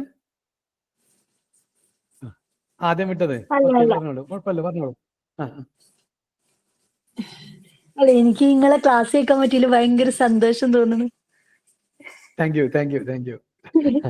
ഞാനേ പെട്ടെന്ന് ഫോണ് നോക്കിയപ്പോ ഇങ്ങനെ മെസ്സേജ് കണ്ടു. അപ്പൊ ഒരുപാട് സമയം വൈകിന്നു. അപ്പൊ ഞാൻ നല്ല വൈകിട്ടില്ല, ഒരു കുറച്ചും കൂടി ഉണ്ടല്ലോ എന്ന് കരുതി പെട്ടെന്ന് കേറിയത്. അൽഹംദുലില്ലാ. ഇത്രയും കിട്ടിയല്ലോ അല്ലെ. കുട്ടികൾ സ്വയം പഠിക്കാൻ എന്താ ചെയ്യുക? കുട്ടികൾ സ്വയം പഠിക്കണമെങ്കിൽ നല്ല ചോദ്യമാണ്. ഉമ്മയോട് പ്രത്യേക സന്തോഷം അറിയിക്കുകയാണ്. കുട്ടികൾ സ്വയം പഠിക്കണമെങ്കിൽ അവരുടെ ലക്ഷ്യം എന്താണെന്ന് അവരെ ബോധ്യപ്പെടുത്തലാണ്. എന്താവണമെന്ന് ചിന്ത. ഒരു 10 കൊല്ലം മുമ്പ് നമ്മളോടൊക്കെ ഡോക്ടർ ആവാനും എഞ്ചിനീയർ ആവാനും പറഞ്ഞിരുന്നെങ്കിൽ ആ കാലമൊക്കെ കഴിഞ്ഞിട്ടുണ്ട്. അപ്പൊ അവർക്ക് എന്താണോ ആവേണ്ടത് അതിനെക്കുറിച്ചാണ് അവരെ ബോധ്യപ്പെടുത്തേണ്ടത്. അതിന് ആ കുട്ടിക്ക് കഴിയും. എപ്പോഴെങ്കിലും കുട്ടി പറഞ്ഞിട്ടുണ്ടെങ്കിൽ, കുറെ കാലം മുമ്പ് കുട്ടികളൊക്കെ പറഞ്ഞിരുന്നു എനിക്ക് സ്പേസിൽ പോകണം, എനിക്ക് സയന്റിസ്റ്റ് ആവണം എന്നൊക്കെ പറഞ്ഞിരുന്നു. ഇപ്പൊ സുനിത വില്യംസിന്റെ ദാരുണാവസ്ഥ കണ്ടതോടുകൂടെ പല ആളുകളും എനിക്കത് വേണ്ട എന്ന് പറയും. അവരുടെ ഏതാണോ ആഗ്രഹം ആ ആഗ്രഹത്തിന് നമ്മളൊന്ന് വർക്ക് ചെയ്താൽ മതി. എന്റെ കുട്ടിക്ക് അതിന് കഴിയും, എന്റെ കുട്ടി നല്ല പഠിക്കുന്ന കുട്ടിയാണ്, എന്റെ കുട്ടിക്ക് നല്ല ഓർമ്മശക്തിയുള്ള കുട്ടിയാണ്, ഇതാണ് നമ്മൾ പറയേണ്ടത്. നേരെ തിരിച്ച് നമ്മൾ കുടുംബത്തിൽ പോയിട്ട് ഇവനൊട്ടും പഠിക്കൂല, ഇവന്റെ കുഴപ്പങ്ങളാണെന്ന് ഇവനെ കേൾപ്പിച്ച് കുടുംബത്തിൽ പോയി സംസാരിക്കുന്ന ആ സിസ്റ്റങ്ങൾ ഒഴിവാക്കിയാൽ മതി. അപ്പോ ഞാൻ നിർത്തിക്കോട്ടെ. പെട്ടെന്ന് ദേഷ്യം വരും. സ്വന്തം മക്കളോട് നമുക്ക് ദേഷ്യം വരും, നാട്ടിലെ മക്കളോട് നമുക്ക് ദേഷ്യം വരില്ല. സ്വന്തം എന്ന തോന്നലാണ് നിങ്ങളുടെ കുഴപ്പം. മക്കൾ നാളെ നിങ്ങൾക്കെതിരെ സാക്ഷി പറയുന്ന മക്കളാണെന്ന ചിന്ത നിങ്ങൾക്ക് വന്നാൽ മക്കളോട് മാന്യമായി പെരുമാറാൻ നമ്മൾ പഠിച്ചു തുടങ്ങും. സാറേ, ഞാന് ഒരു കാര്യം ചോദിക്കട്ടെ? വേഗം ചോദിക്കണം. ഞാന് സ്വപ്നം കാണുമല്ലാതെ ആ കാണുന്ന കാര്യങ്ങളൊക്കെ നാളെ മറ്റന്നാളായിട്ട് അധികം നാളെ തന്നെ നടക്കാനുള്ളതായിരിക്കും. Very good. അങ്ങനെയാണെങ്കിൽ നിങ്ങളൊരു ചോദ്യം, അടുത്ത പ്രാവശ്യം ഇവിടുത്തെ കേരള ഗവൺമെന്റ് ഭരിക്കുന്നത് ആരായിരിക്കും? അങ്ങനെയല്ല, നമ്മളെ കുടുംബത്തിലോ നമ്മളെ ബന്ധത്തിലോ നിങ്ങൾ അത്രയും കുടുംബത്തിനെ ഇഷ്ടപ്പെടുന്ന ആളാണെന്ന് അതിനർത്ഥം. അല്ലെങ്കിൽ നമ്മളെ ചുറ്റുപാടിലോ എന്തെങ്കിലും ബന്ധപ്പെട്ട കാര്യങ്ങൾ അത് നമ്മൾക്ക് നടന്നിരിക്കും. അതാ ഞാൻ ഉദ്ദേശിച്ചത്. വെരി ഗുഡ്, അത് എനിക്ക് മനസ്സിലായി. ഞാൻ അതിനെ കുറച്ചും കൂടി വൈഡാക്കി പിടിച്ച് ചോദിച്ചതാണ്, അല്ല നിങ്ങളെ കളിയാക്കിയതല്ല. ചിലപ്പോ നമ്മൾക്ക് അത് വിഷമമുള്ള കാര്യക്കാരം, മിക്കവാറും അതാ ഉണ്ടാവുക. കാരണം ആള് മരിച്ചു, ആൾക്ക് അങ്ങനെ അപകടം പറ്റി, അങ്ങനത്തെ ഫീലിംഗ് നമ്മുടെ മൈൻഡിൽ വരും. സത്യം പറഞ്ഞ ഒരാള് വിദേശത്ത് നിന്ന് വരികയാണെങ്കിൽ പോലും നമ്മൾ ആരും അറിഞ്ഞിട്ടുണ്ടാവില്ല. സർപ്രൈസ് ആയിട്ട് ആള് വരികയാണെങ്കിൽ പോലും ഞാൻ അതിന്റെ വിളിച്ചിട്ട് ചോദിക്കുമ്പോ ഇന്നലെ ഇന്ന ആള് കുഞ്ഞാന്റെ നാട്ടിലെത്തിയതായിട്ട് ഞാൻ കണ്ടു. ഇന്നലെ രാത്രി 12 മണിക്കോ വന്നാണ്. അതൊരു അത്ഭുതം. അതേപോലെ അത് നിങ്ങൾ കളയണ്ട, അത് രണ്ടാളോട് പറഞ്ഞ് നിങ്ങൾ കളയണ്ട. അത് നിങ്ങളെ ഉള്ളിൽ വരുന്ന അത്രയും പോസിറ്റീവ് വൈബ് ഉള്ളത് കൊണ്ടാണ്. അതിന് നിങ്ങൾ എന്ത് ചെയ്യണം എന്ന് അറിയാം വെച്ചാൽ, അത് നിങ്ങൾ നെരിഷ് ചെയ്യാന്ന് പറയാം. അതിന് നിങ്ങൾ എന്ത് ചെയ്യണം, മാക്സിമം സപ്പോർട്ട് ചെയ്തിട്ട് അതിന് വേണ്ട പോസിറ്റീവ് ചിന്തകളിലേക്ക് കൊണ്ടുപോവുക. നിങ്ങൾ ഇപ്പോ ഉപയോഗിക്കാറുള്ളത് നല്ല കുറെ കാര്യങ്ങൾ ചെയ്യുന്നുണ്ടാവും. ആ നന്മയെ നിങ്ങൾ ഇനിയും എന്ത് ചെയ്യുക, കൂടുതൽ ചെയ്തുകൊണ്ടേയിരിക്കുക. നിങ്ങളെ മൈൻഡ് സെറ്റിന്, അൺകോൺഷ്യസ് മൈൻഡിന് പവർ കൂടിയെന്നുള്ള അതിനർത്ഥം. ആ പവറിന് ഇതെല്ലാം മനുഷ്യന്മാർക്കുള്ളതാണ്. നമുക്ക് എന്ത് ചെയ്യും, നമ്മളൊക്കെ സ്വാഭാവികമായിട്ട് ഇങ്ങനെ കുറെ പ്രശ്നങ്ങൾ മനസ്സിൽ കൊണ്ടുവന്ന് കുശുമ്പുകളിലും. ഇനി ഒരു മിനിറ്റ് ഒന്ന് ഹോൾഡ് ചെയ്യണേ, എന്റെ സമയം കഴിഞ്ഞത് കൊണ്ടാണ് കേട്ടോ. അത് നിങ്ങൾ കുറെ സമയം കഴിഞ്ഞത് എനിക്ക് ക്ലാസ്സിലേക്ക് പോകാനുള്ളത് കൊണ്ട് തൽക്കാലം ഞാൻ നിർത്തുകയാണ്. ഓക്കെ ഷെഫീഖ് സാറെ, ഈ ക്ലാസ് ഒന്ന് ഡീൽ ചെയ്യണേ. Okay sir. സാറ് സമയമായിട്ടുണ്ട്, സാർ അവസാനിപ്പിച്ചിട്ടുണ്ട്. അപ്പൊ ഏതായാലും ഒരുപാട് നന്ദിയുണ്ട്. ഞാനെങ്കിലും ഈ ഒരു കോഴ്സിൽ ജോയിൻ ചെയ്യാൻ താല്പര്യം ഉണ്ടെങ്കിൽ ഉടനെ തന്നെ ഫോം ഫില്ല് ചെയ്യുക, അല്ലെങ്കിൽ നമ്പറിലൊന്ന് കോൺടാക്ട് ചെയ്യട്ടോ. സാറുടെ പ്രത്യേക റിക്വസ്റ്റ് പ്രകാരം ആർക്കെങ്കിലും ഫീസ് അടക്കാൻ ബുദ്ധിമുട്ടുണ്ടായിട്ട് ഈ ഒരു കോഴ്സിൽ ജോയിൻ ചെയ്യാതിരിക്കുന്നുണ്ടെങ്കിൽ അവർക്ക് കോഴ്സിലേക്ക് പെർമിഷൻ സാർ തന്നിട്ടുണ്ട്. 2 മാസത്തിനുള്ളിൽ മാർച്ച് അവസാനമാകുമ്പോഴത്തിന് ഫീസ് കംപ്ലീറ്റ് ചെയ്താൽ മതി എന്നാണ് സാറ് പറഞ്ഞിട്ടുള്ളത്. ഓക്കെ, അവസാനിപ്പിക്കാം. ഇനി നെക്സ്റ്റ് ക്ലാസ് ഉള്ളത് ചൊവ്വാഴ്ച രാത്രിയായിരിക്കും. ഫീസ് വരുന്നത് ശരിക്കും സാറുടെ ഫീസ് 6000 ആണ്. ഈ ഒരു new year batch, new year offer പ്രകാരം 3000 രൂപയാണ് ടോട്ടൽ കോഴ്സ് ഫീസ് വരുന്നത്. ഫുൾ ലൈവ് ക്ലാസ്സുകളാണ് ഉണ്ടാവുക. പിന്നെ എജുമിയുടെ സ്റ്റുഡൻ്റ് ആണ്, ഓൾറെഡി എജുമിയുടെ സ്റ്റുഡൻ്റ് ആണെങ്കിൽ എജുമിയുടെ ഭാഗമായ അവർക്ക് ഏതെങ്കിലും കോഴ്സ് നേരത്തെ ചെയ്ത ആളുകൾക്കാണെങ്കിൽ 2500 ഫീസ് വരുന്നത്. അത് ഒന്നിച്ചടക്കൽ നിർബന്ധമില്ല. നിങ്ങൾ ജോയിൻ ചെയ്യുക, നിങ്ങളൊരു കൗൺസിലർ ആവുക, നിങ്ങൾക്ക് മറ്റുള്ളവരെ മോട്ടിവേറ്റ് ചെയ്യാൻ കഴിയുക, മറ്റുള്ളവരുടെ മനസ്സിൽ സമാധാനം കൊടുക്കാൻ കഴിയുക എന്നുള്ളതാണ് നമ്മുടെ ലക്ഷ്യം. അപ്പോൾ അതിനുവേണ്ടി നിങ്ങൾക്ക് ജോയിൻ ചെയ്യാവുന്നതാണ്. എംബസി അപ്രൂവ്ഡ് സർട്ടിഫിക്കറ്റ് വേണമെങ്കിൽ അതിന് എക്സാം TSSRന്റെ എക്സാം എഴുതാനുണ്ടാവും. അതിന്റെ എക്സാം ഫീസ് വേറെ 500. അത് ആവശ്യമുള്ളവർക്ക് മാത്രം മതി. സർട്ടിഫിക്കറ്റിന് അപ്പുറം സാറ് പറഞ്ഞല്ലോ, സർട്ടിഫിക്കറ്റിന് അപ്പുറം നമ്മുടെ കാര്യങ്ങളൊക്കെ ഡീൽ ചെയ്യാൻ പറ്റുക എന്നുള്ളതാണ് ഇതിന് പ്രധാനപ്പെട്ട കാര്യം. യെസ്, 3000 രൂപയാണ് ഫീസ് വരുന്നത്. എജുമിയുടെ നേരത്തെ എജുമിയുടെ സ്റ്റുഡൻ്റ് ആണെങ്കിൽ 2500 അവർക്ക് ഫീസ് വരിക. അവർക്ക് 500 രൂപ ഡിസ്കൗണ്ട് ഉണ്ട്.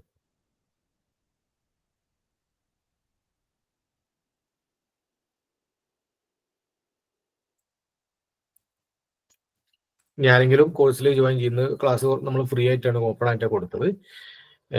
അടുത്ത ക്ലാസ് മുതൽ ലിങ്ക് വേറെ ആയിരിക്കും ഉണ്ടാവും. നമ്മുടെ സ്റ്റുഡൻറ്റിന് മാത്രമാണ് പെർമിഷൻ ഉള്ളത്. അപ്പോൾ ഈ ഫോം അഡ്മിഷൻ എടുത്ത ആളുകളും ഈ ഫോം ഫില്ല് ചെയ്തിട്ടില്ലെങ്കിൽ, മെൻറ്റർ നിങ്ങൾക്ക് പേഴ്സണലായിട്ട് അയച്ചു തന്നിട്ടുണ്ടാവും. ഈ ഫോം ഫില്ല് ചെയ്തിട്ടില്ലെങ്കിൽ ഒന്ന് ഫില്ല് ചെയ്യട്ടോ. അത് നിങ്ങളുടെ മെയിൽ ID ഒന്ന് കളക്ട് ചെയ്യാനാണ്. ആ മെയിൽ ID വഴിയാണ് നിങ്ങൾക്ക് ഇനി ക്ലാസ്സിലേക്ക് പെർമിഷൻ ഉണ്ടാവുക. പുറത്തുള്ള ആളുകൾക്കൊന്നും ക്ലാസ് കിട്ടൂല. അപ്പോൾ അതൊന്ന് ഫില്ല് ചെയ്യുക, കൃത്യമായിട്ട് ഫില്ല് ചെയ്യുക. ആ മെയിൽ ID വെച്ചിട്ട് നിങ്ങൾ നെക്സ്റ്റ് ക്ലാസ് മുതൽ, അതായത് ചൊവ്വാഴ്ച മുതൽ ക്ലാസ്സിൽ ജോയിൻ ചെയ്യുക. വേറെ എന്തെങ്കിലും സംശയം ഉണ്ടെങ്കിൽ ചോദിച്ചോളൂ, അല്ലെങ്കിൽ നമുക്ക് അവസാനിപ്പിക്കാം.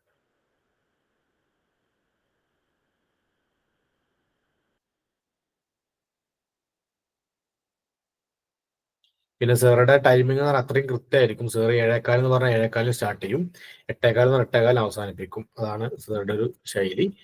അപ്പോൾ അതുകൊണ്ട് ആ ഒരു സമയം നിങ്ങൾ നിർബന്ധമായിട്ടും കീപ്പ് ചെയ്യാൻ വേണ്ടി ശ്രമിക്കുക. സാർ, ഈ എംബസി അറ്റസ്റ്റ് ചെയ്ത് എക്സാം എന്നൊക്കെ നിങ്ങൾ പറഞ്ഞല്ലോ, അതൊന്നുകൂടി ബ്രീഫായിട്ട് പറഞ്ഞു തരുമോ? അതിന്റെ യൂസ് നമ്മൾ പുറത്ത് കൺട്രീസിലൊക്കെ പോകുമ്പോഴാണോ അതിന്റെ യൂസ് വരുന്നത്? കൗൺസിലിംഗ് സൈക്കോളജിക്ക് നമുക്ക് TSSR കൗൺസിൽ എന്നുള്ളൊരു കൗൺസിൽ ഉണ്ട്. ഇന്ത്യയിലെ അപ്രൂവ്ഡ് NGO ആണ്. അപ്പോൾ അവരുടെ സർട്ടിഫിക്കേഷൻ നമുക്ക് നൽകാൻ കഴിയും. അതാണ് എംബസി അപ്രൂവ്ഡ് സർട്ടിഫിക്കറ്റ് എന്ന് പറയുന്നത്. അത് പുറത്ത് ചില എംബസികളൊക്കെ അപ്രൂവ് ചെയ്തിട്ടുണ്ട്. പിന്നെ നമ്മളെല്ലായിടത്തും ഈ നിങ്ങൾക്ക് ക്ലിനിക്ക് ഇട്ടുകാണ്ട് പിന്നെ കൊടുക്കാൻ പറ്റുമോ എന്നതിനപ്പുറം ഞാൻ പറഞ്ഞല്ലോ, അല്ലെങ്കിൽ സാറും പറഞ്ഞല്ലോ, നമുക്ക് മറ്റുള്ളവരുടെ ഇത് മാറ്റാൻ പറ്റുക എന്നുള്ളതാണ് പ്രധാനപ്പെട്ട കാര്യം. അതിനപ്പുറം ആരെങ്കിലും അല്ലെങ്കിൽ അപ്രൂവ്ഡ് സർട്ടിഫിക്കറ്റ് ഉണ്ടോ, എംബസി അപ്രൂവ്ഡ് സർട്ടിഫിക്കറ്റ് ഉണ്ടോ എന്ന് ചോദിക്കുകയാണെങ്കിൽ നിങ്ങൾക്ക് അത് കാണിച്ചു കൊടുക്കാനുള്ള ഓപ്ഷൻ ഉണ്ടാവും.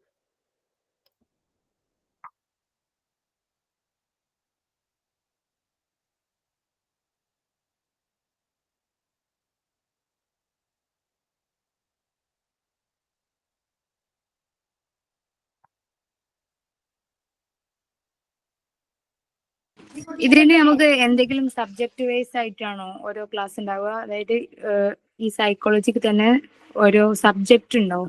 മൊഡ്യൂൾ ഉണ്ട്. മൊഡ്യൂൾ പ്രകാരമാണ് നിങ്ങൾക്ക്, നിങ്ങൾ ഏത് ഗ്രൂപ്പിലാണ് ഉണ്ടായിരുന്നെന്ന് അറിയില്ല, ആ ഗ്രൂപ്പിൽ മിക്കവാറും മൊഡ്യൂൾ വന്നിട്ടുണ്ടാവും. അതില്ലെങ്കിൽ കൃത്യമായ മൊഡ്യൂൾ ഉണ്ട്. ആ മൊഡ്യൂൾ പ്രകാരം തന്നെയാണ് ക്ലാസ് പോവുക. ഞാൻ അത് ഷെയർ ചെയ്യണമെങ്കിൽ ഷെയർ ചെയ്യാം. Hello sir, good evening. പറയാം. ഹലോ, ജാഫറാണ്. പിന്നെ നമുക്ക് സ്ഥിരമായിട്ട് പോവാൻ, പിന്നെ ലൈവ് അറ്റൻഡ് ചെയ്തിട്ടില്ലെങ്കിൽ നമുക്ക് പിന്നെ റെക്കോർഡ് എടുക്കേണ്ട പ്രശ്നമൊന്നുമില്ല അല്ലേ? ഇല്ല, റെക്കോർഡ് ക്ലാസ് ഉണ്ടാവും. നമ്മുടെ ആപ്പിൽ റെക്കോർഡ് ക്ലാസ് വരും. പക്ഷെ നിങ്ങൾ അറിയാലോ, സാറെ ക്ലാസ് ലൈവിൽ പങ്കെടുക്കണ അതാണ് ഏറ്റവും നല്ലത്. നിങ്ങൾക്ക് എന്തെങ്കിലും ഇതേപോലെ ഡൗട്ടുകൾ ചോദിക്കാനോ ഒക്കെ ഉണ്ടെങ്കിൽ സാറ് ഈവനിങ് ടൈം ആയതുകൊണ്ട് ഇന്ന് പ്രശ്നം ഇന്ന അറ്റൻഡ് ചെയ്തിരിക്കും. ചില ദിവസങ്ങൾ നമുക്കൊന്ന് ഡ്യൂട്ടി ടൈം ആയതുകൊണ്ട് പ്രശ്നം വരും. കുഴപ്പമില്ല.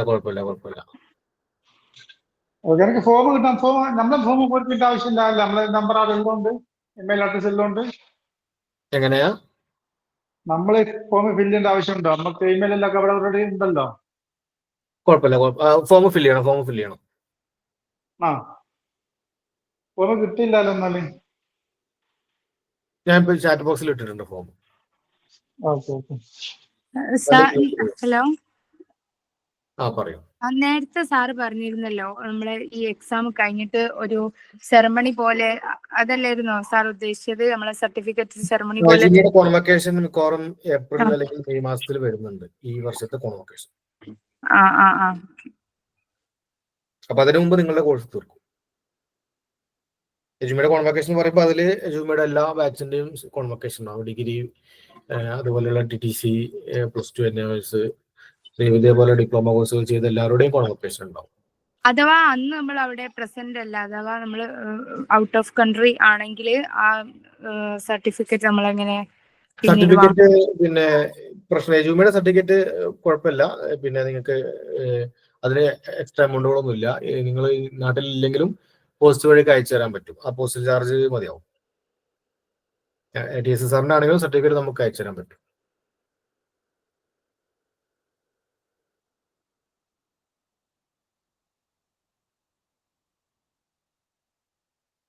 അതേക്കുറിച്ച് നിങ്ങൾ പറയാനുള്ള ആവശ്യമില്ല.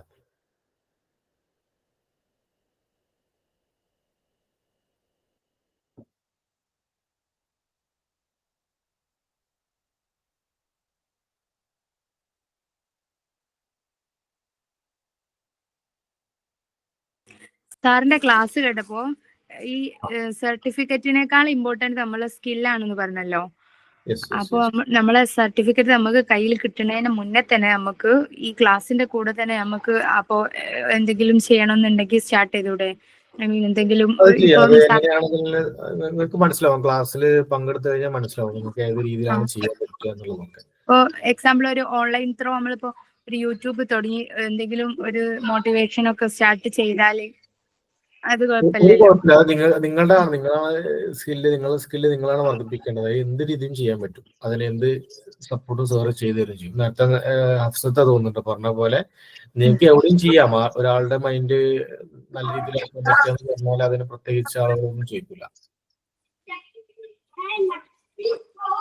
പ്രധാനമായിട്ട് നമുക്ക് ഇതിന് എന്തൊക്കെ ഓപ്ഷൻ ഉള്ളത്? അതായത് ഇപ്പം ഈ ഫാമിലി ഇഷ്യൂസ് ഉള്ളവര്, ഈ പിന്നോക്കം നിൽക്കുന്ന കുട്ടികള്, അങ്ങനെ ഷെയർ ചെയ്യാൻ വിചാരിച്ചിരുന്നു. ടൈം എടുത്തതുകൊണ്ട് മൊഡ്യൂളുകൾ വരുന്നത് ഫണ്ടമെന്റൽസ് ഓഫ് കൗൺസിലിംഗ് സൈക്കോളജി, പിന്നെ കൗൺസിലിംഗ് മെത്തേഡ്സ്, ഏതൊക്കെ രീതിയിൽ കൗൺസിലിംഗ് ചെയ്യാൻ പറ്റും എന്നുള്ളത്, പിന്നെ essential skills and ethics in counselling. Step ഓർഡറിൽ വായിക്കാട്ടോ. Steps of counselling, psychological theories and approaches, specialised counselling areas. ഇത് ഓരോന്നിന്റെ അടിയിൽ ഒരുപാട് കാര്യങ്ങൾ വരും കേട്ടോ. അതിന്റെ മെയിൻ ഹെഡിങ്ങളാണ് വായിക്കുന്നത്. പിന്നെ അണ്ടർസ്റ്റാൻഡിങ് സൈക്കോളജിക്കൽ ഡിസോർഡേഴ്സ്, പിന്നെ management and intervention strategies, enhancing personal and family relationship. അതിലാണ് നിങ്ങൾ പറഞ്ഞ കാര്യങ്ങളൊക്കെ വരിക. അഡ്രസ്സിങ് അക്കാഡമിക് ചലഞ്ചസ്, അതും നിങ്ങൾ പറഞ്ഞതുമായിട്ട് ബന്ധപ്പെട്ട കാര്യങ്ങളാണ്. പിന്നെ psychotherapy and other therapies, പിന്നെ developmental psychology, virtual counselling and online therapy techniques, അതുകൊണ്ട്. പിന്നെ കണ്ടംപററി ഇഷ്യൂസ് ഇൻ കൗൺസിലിംഗ്, പിന്നെ ആവശ്യമുള്ളവർക്ക് പ്രാക്ടിക്കൽ ട്രെയിനിങ് ആൻഡ് ഇന്റേൺഷിപ്പ്. ഇത്രയാണ് വരുന്നത്. ഒരു കാര്യം കൂടി ചോദിക്കട്ടെ, ഈ ഹിപ്നോട്ടിസം എന്നുള്ള ഈ പാട്ട് ഏത് ഭാഗത്തിൽ നിന്നാ വരിക? അത് പഠിക്കാനൊക്കെ ഏതിലേക്കാണ് അത് ഉണ്ടാവുക? അതിന്റെ ഹിപ്നോട്ടിസത്തിനെ കുറിച്ചോ അതിന്റെ ലീഗൽ കാര്യങ്ങളൊന്നും ഞാൻ പറയാൻ, എനിക്ക് അതിനെ കുറിച്ച് ഡീറ്റെയിൽസ് അറിയില്ല, അല്ലെങ്കിൽ അത് പറയാൻ ആളല്ല. കൗൺസിലിംഗ് സൈക്കോളജിയുമായിട്ട് ബന്ധപ്പെട്ട കാര്യങ്ങളാണ് നമ്മൾ പറയുന്നത്. അത് സൈക്കാട്രിയിലാണ് വരും കേട്ടോ.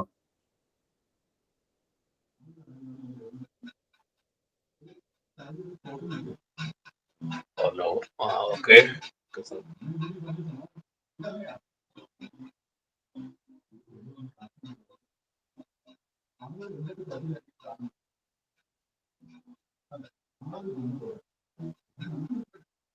ഇനി എന്തെങ്കിലും ചോദിക്കാറുണ്ടോ? നമ്മുടെ ക്ലാസ്സിൽ തുടരുന്ന ഉറപ്പുള്ള ആളുകള് ഫോം ഫില്ല് ചെയ്യാത്തവരുണ്ടെങ്കിൽ ഫോം ഫില്ല് ചെയ്തോളൂ. നേരത്തെ അഡ്മിഷൻ എടുത്ത ആളുകളും ഫില്ല് ചെയ്യണം കേട്ടോ. നിങ്ങളുടെ മെയിൽ ID കിട്ടാൻ വേണ്ടിയിട്ടാണ്. ഞാൻ നേരത്തെ പറഞ്ഞിട്ടുണ്ടായിരുന്നു. ഫീസ് ഇൻ കേസ് ആർക്കെങ്കിലും ബുദ്ധിമുട്ടുണ്ടെങ്കിലും സാറ് പെർമിഷൻ തന്നിട്ടുണ്ട്. സാവകാശം അടച്ചാൽ മതി എന്നുള്ളൊരു കാര്യം. ആരെങ്കിലും ഈ ഒരു മേഖലയോട് വന്നിട്ട് എന്നുള്ളതാണ്. കാരണം സാറിന്റെ കാര്യങ്ങൾ ഹാൻഡിൽ ചെയ്യാൻ പറ്റുന്നില്ല. സാറ് കുറെ ആളുകൾക്ക് ഇതേപോലെ ഡിസ്ട്രിബ്യൂട്ട് ചെയ്ത് കൊടുക്കലാണ് കൗൺസിലിംഗ് ഒക്കെ. സാറേ, നമുക്ക് ഇതില് ബുക്സ് പ്രൊവൈഡ് ചെയ്യുന്നുണ്ടോ? ഇതില് സാറുടെ മെറ്റീരിയൽ വരും കേട്ടോ. നിങ്ങൾ ക്ലാസ് കഴിഞ്ഞാൽ നിങ്ങൾക്ക് പഠിക്കേണ്ട മെറ്റീരിയലും കാര്യങ്ങളൊക്കെ സാർ അയച്ചു തരും. PDF ആയിട്ട് നിങ്ങൾ ആപ്പിൽ വരും.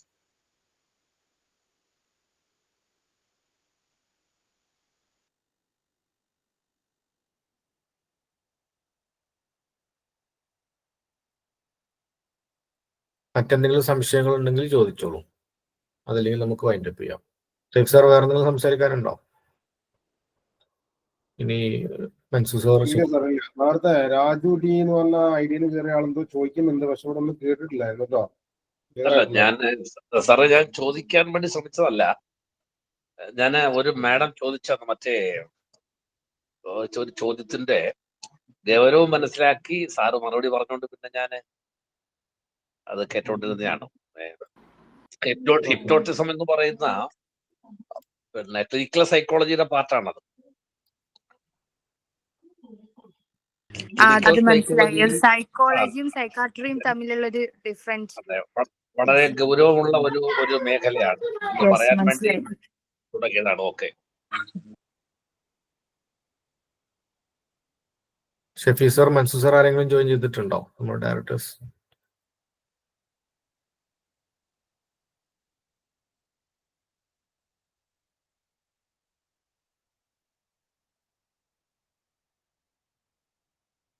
ഇനി ഡൗട്ടുകളൊന്നും ഇല്ലാന്ന് തോന്നുന്നുണ്ട്. അപ്പോൾ നമുക്ക് അവസാനിപ്പിക്കാം അല്ലേ ഷെഫ് സാറേ?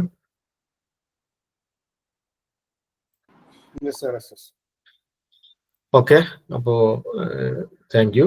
ഈ ഒരു സമയം ഏകദേശം 1.5 മണിക്കൂറോളായി നമ്മളിവിടെ ഓൺലൈനിൽ. എല്ലാവർക്കും നന്ദി കാര്യങ്ങളൊക്കെ അറിയിക്കുകയാണ്. ഞാനെങ്കിലും ജോയിൻ ചെയ്യാണെങ്കിൽ ജോയിൻ ചെയ്യുക. നിങ്ങൾ ഏതെങ്കിലും ഗ്രൂപ്പിലുണ്ടെങ്കിൽ ആ ഗ്രൂപ്പിൽ അഡ്മിൻസുമായിട്ട് ബന്ധപ്പെട്ടാൽ മതിയാവും. അതേപോലെ തന്നെ നിങ്ങൾ ആവശ്യക്കാരിലേക്ക് ഇതൊന്ന് എത്തിക്കുക. കാരണം നിങ്ങൾ ഓൾറെഡി ഇതൊക്കെ പഠിച്ചതാണെങ്കിൽ പോലും നിങ്ങൾ ഇത് ആവശ്യമുള്ള ഒരുപാട് ആളുകൾ ഉണ്ടാവും. അവരിലേക്ക് നിങ്ങൾ ഇതിന്റെ ഡീറ്റെയിൽസ് ഒക്കെ ഷെയർ ചെയ്യാം. ഓക്കെ, ഈ റെക്കോർഡിന്റെ ഈ ഒരു ലൈവിന്റെ റെക്കോർഡ് നെക്സ്റ്റ് ഡേ നമ്മുടെ ചാനലിൽ അവൈലബിൾ ആയിരിക്കും. Thank you.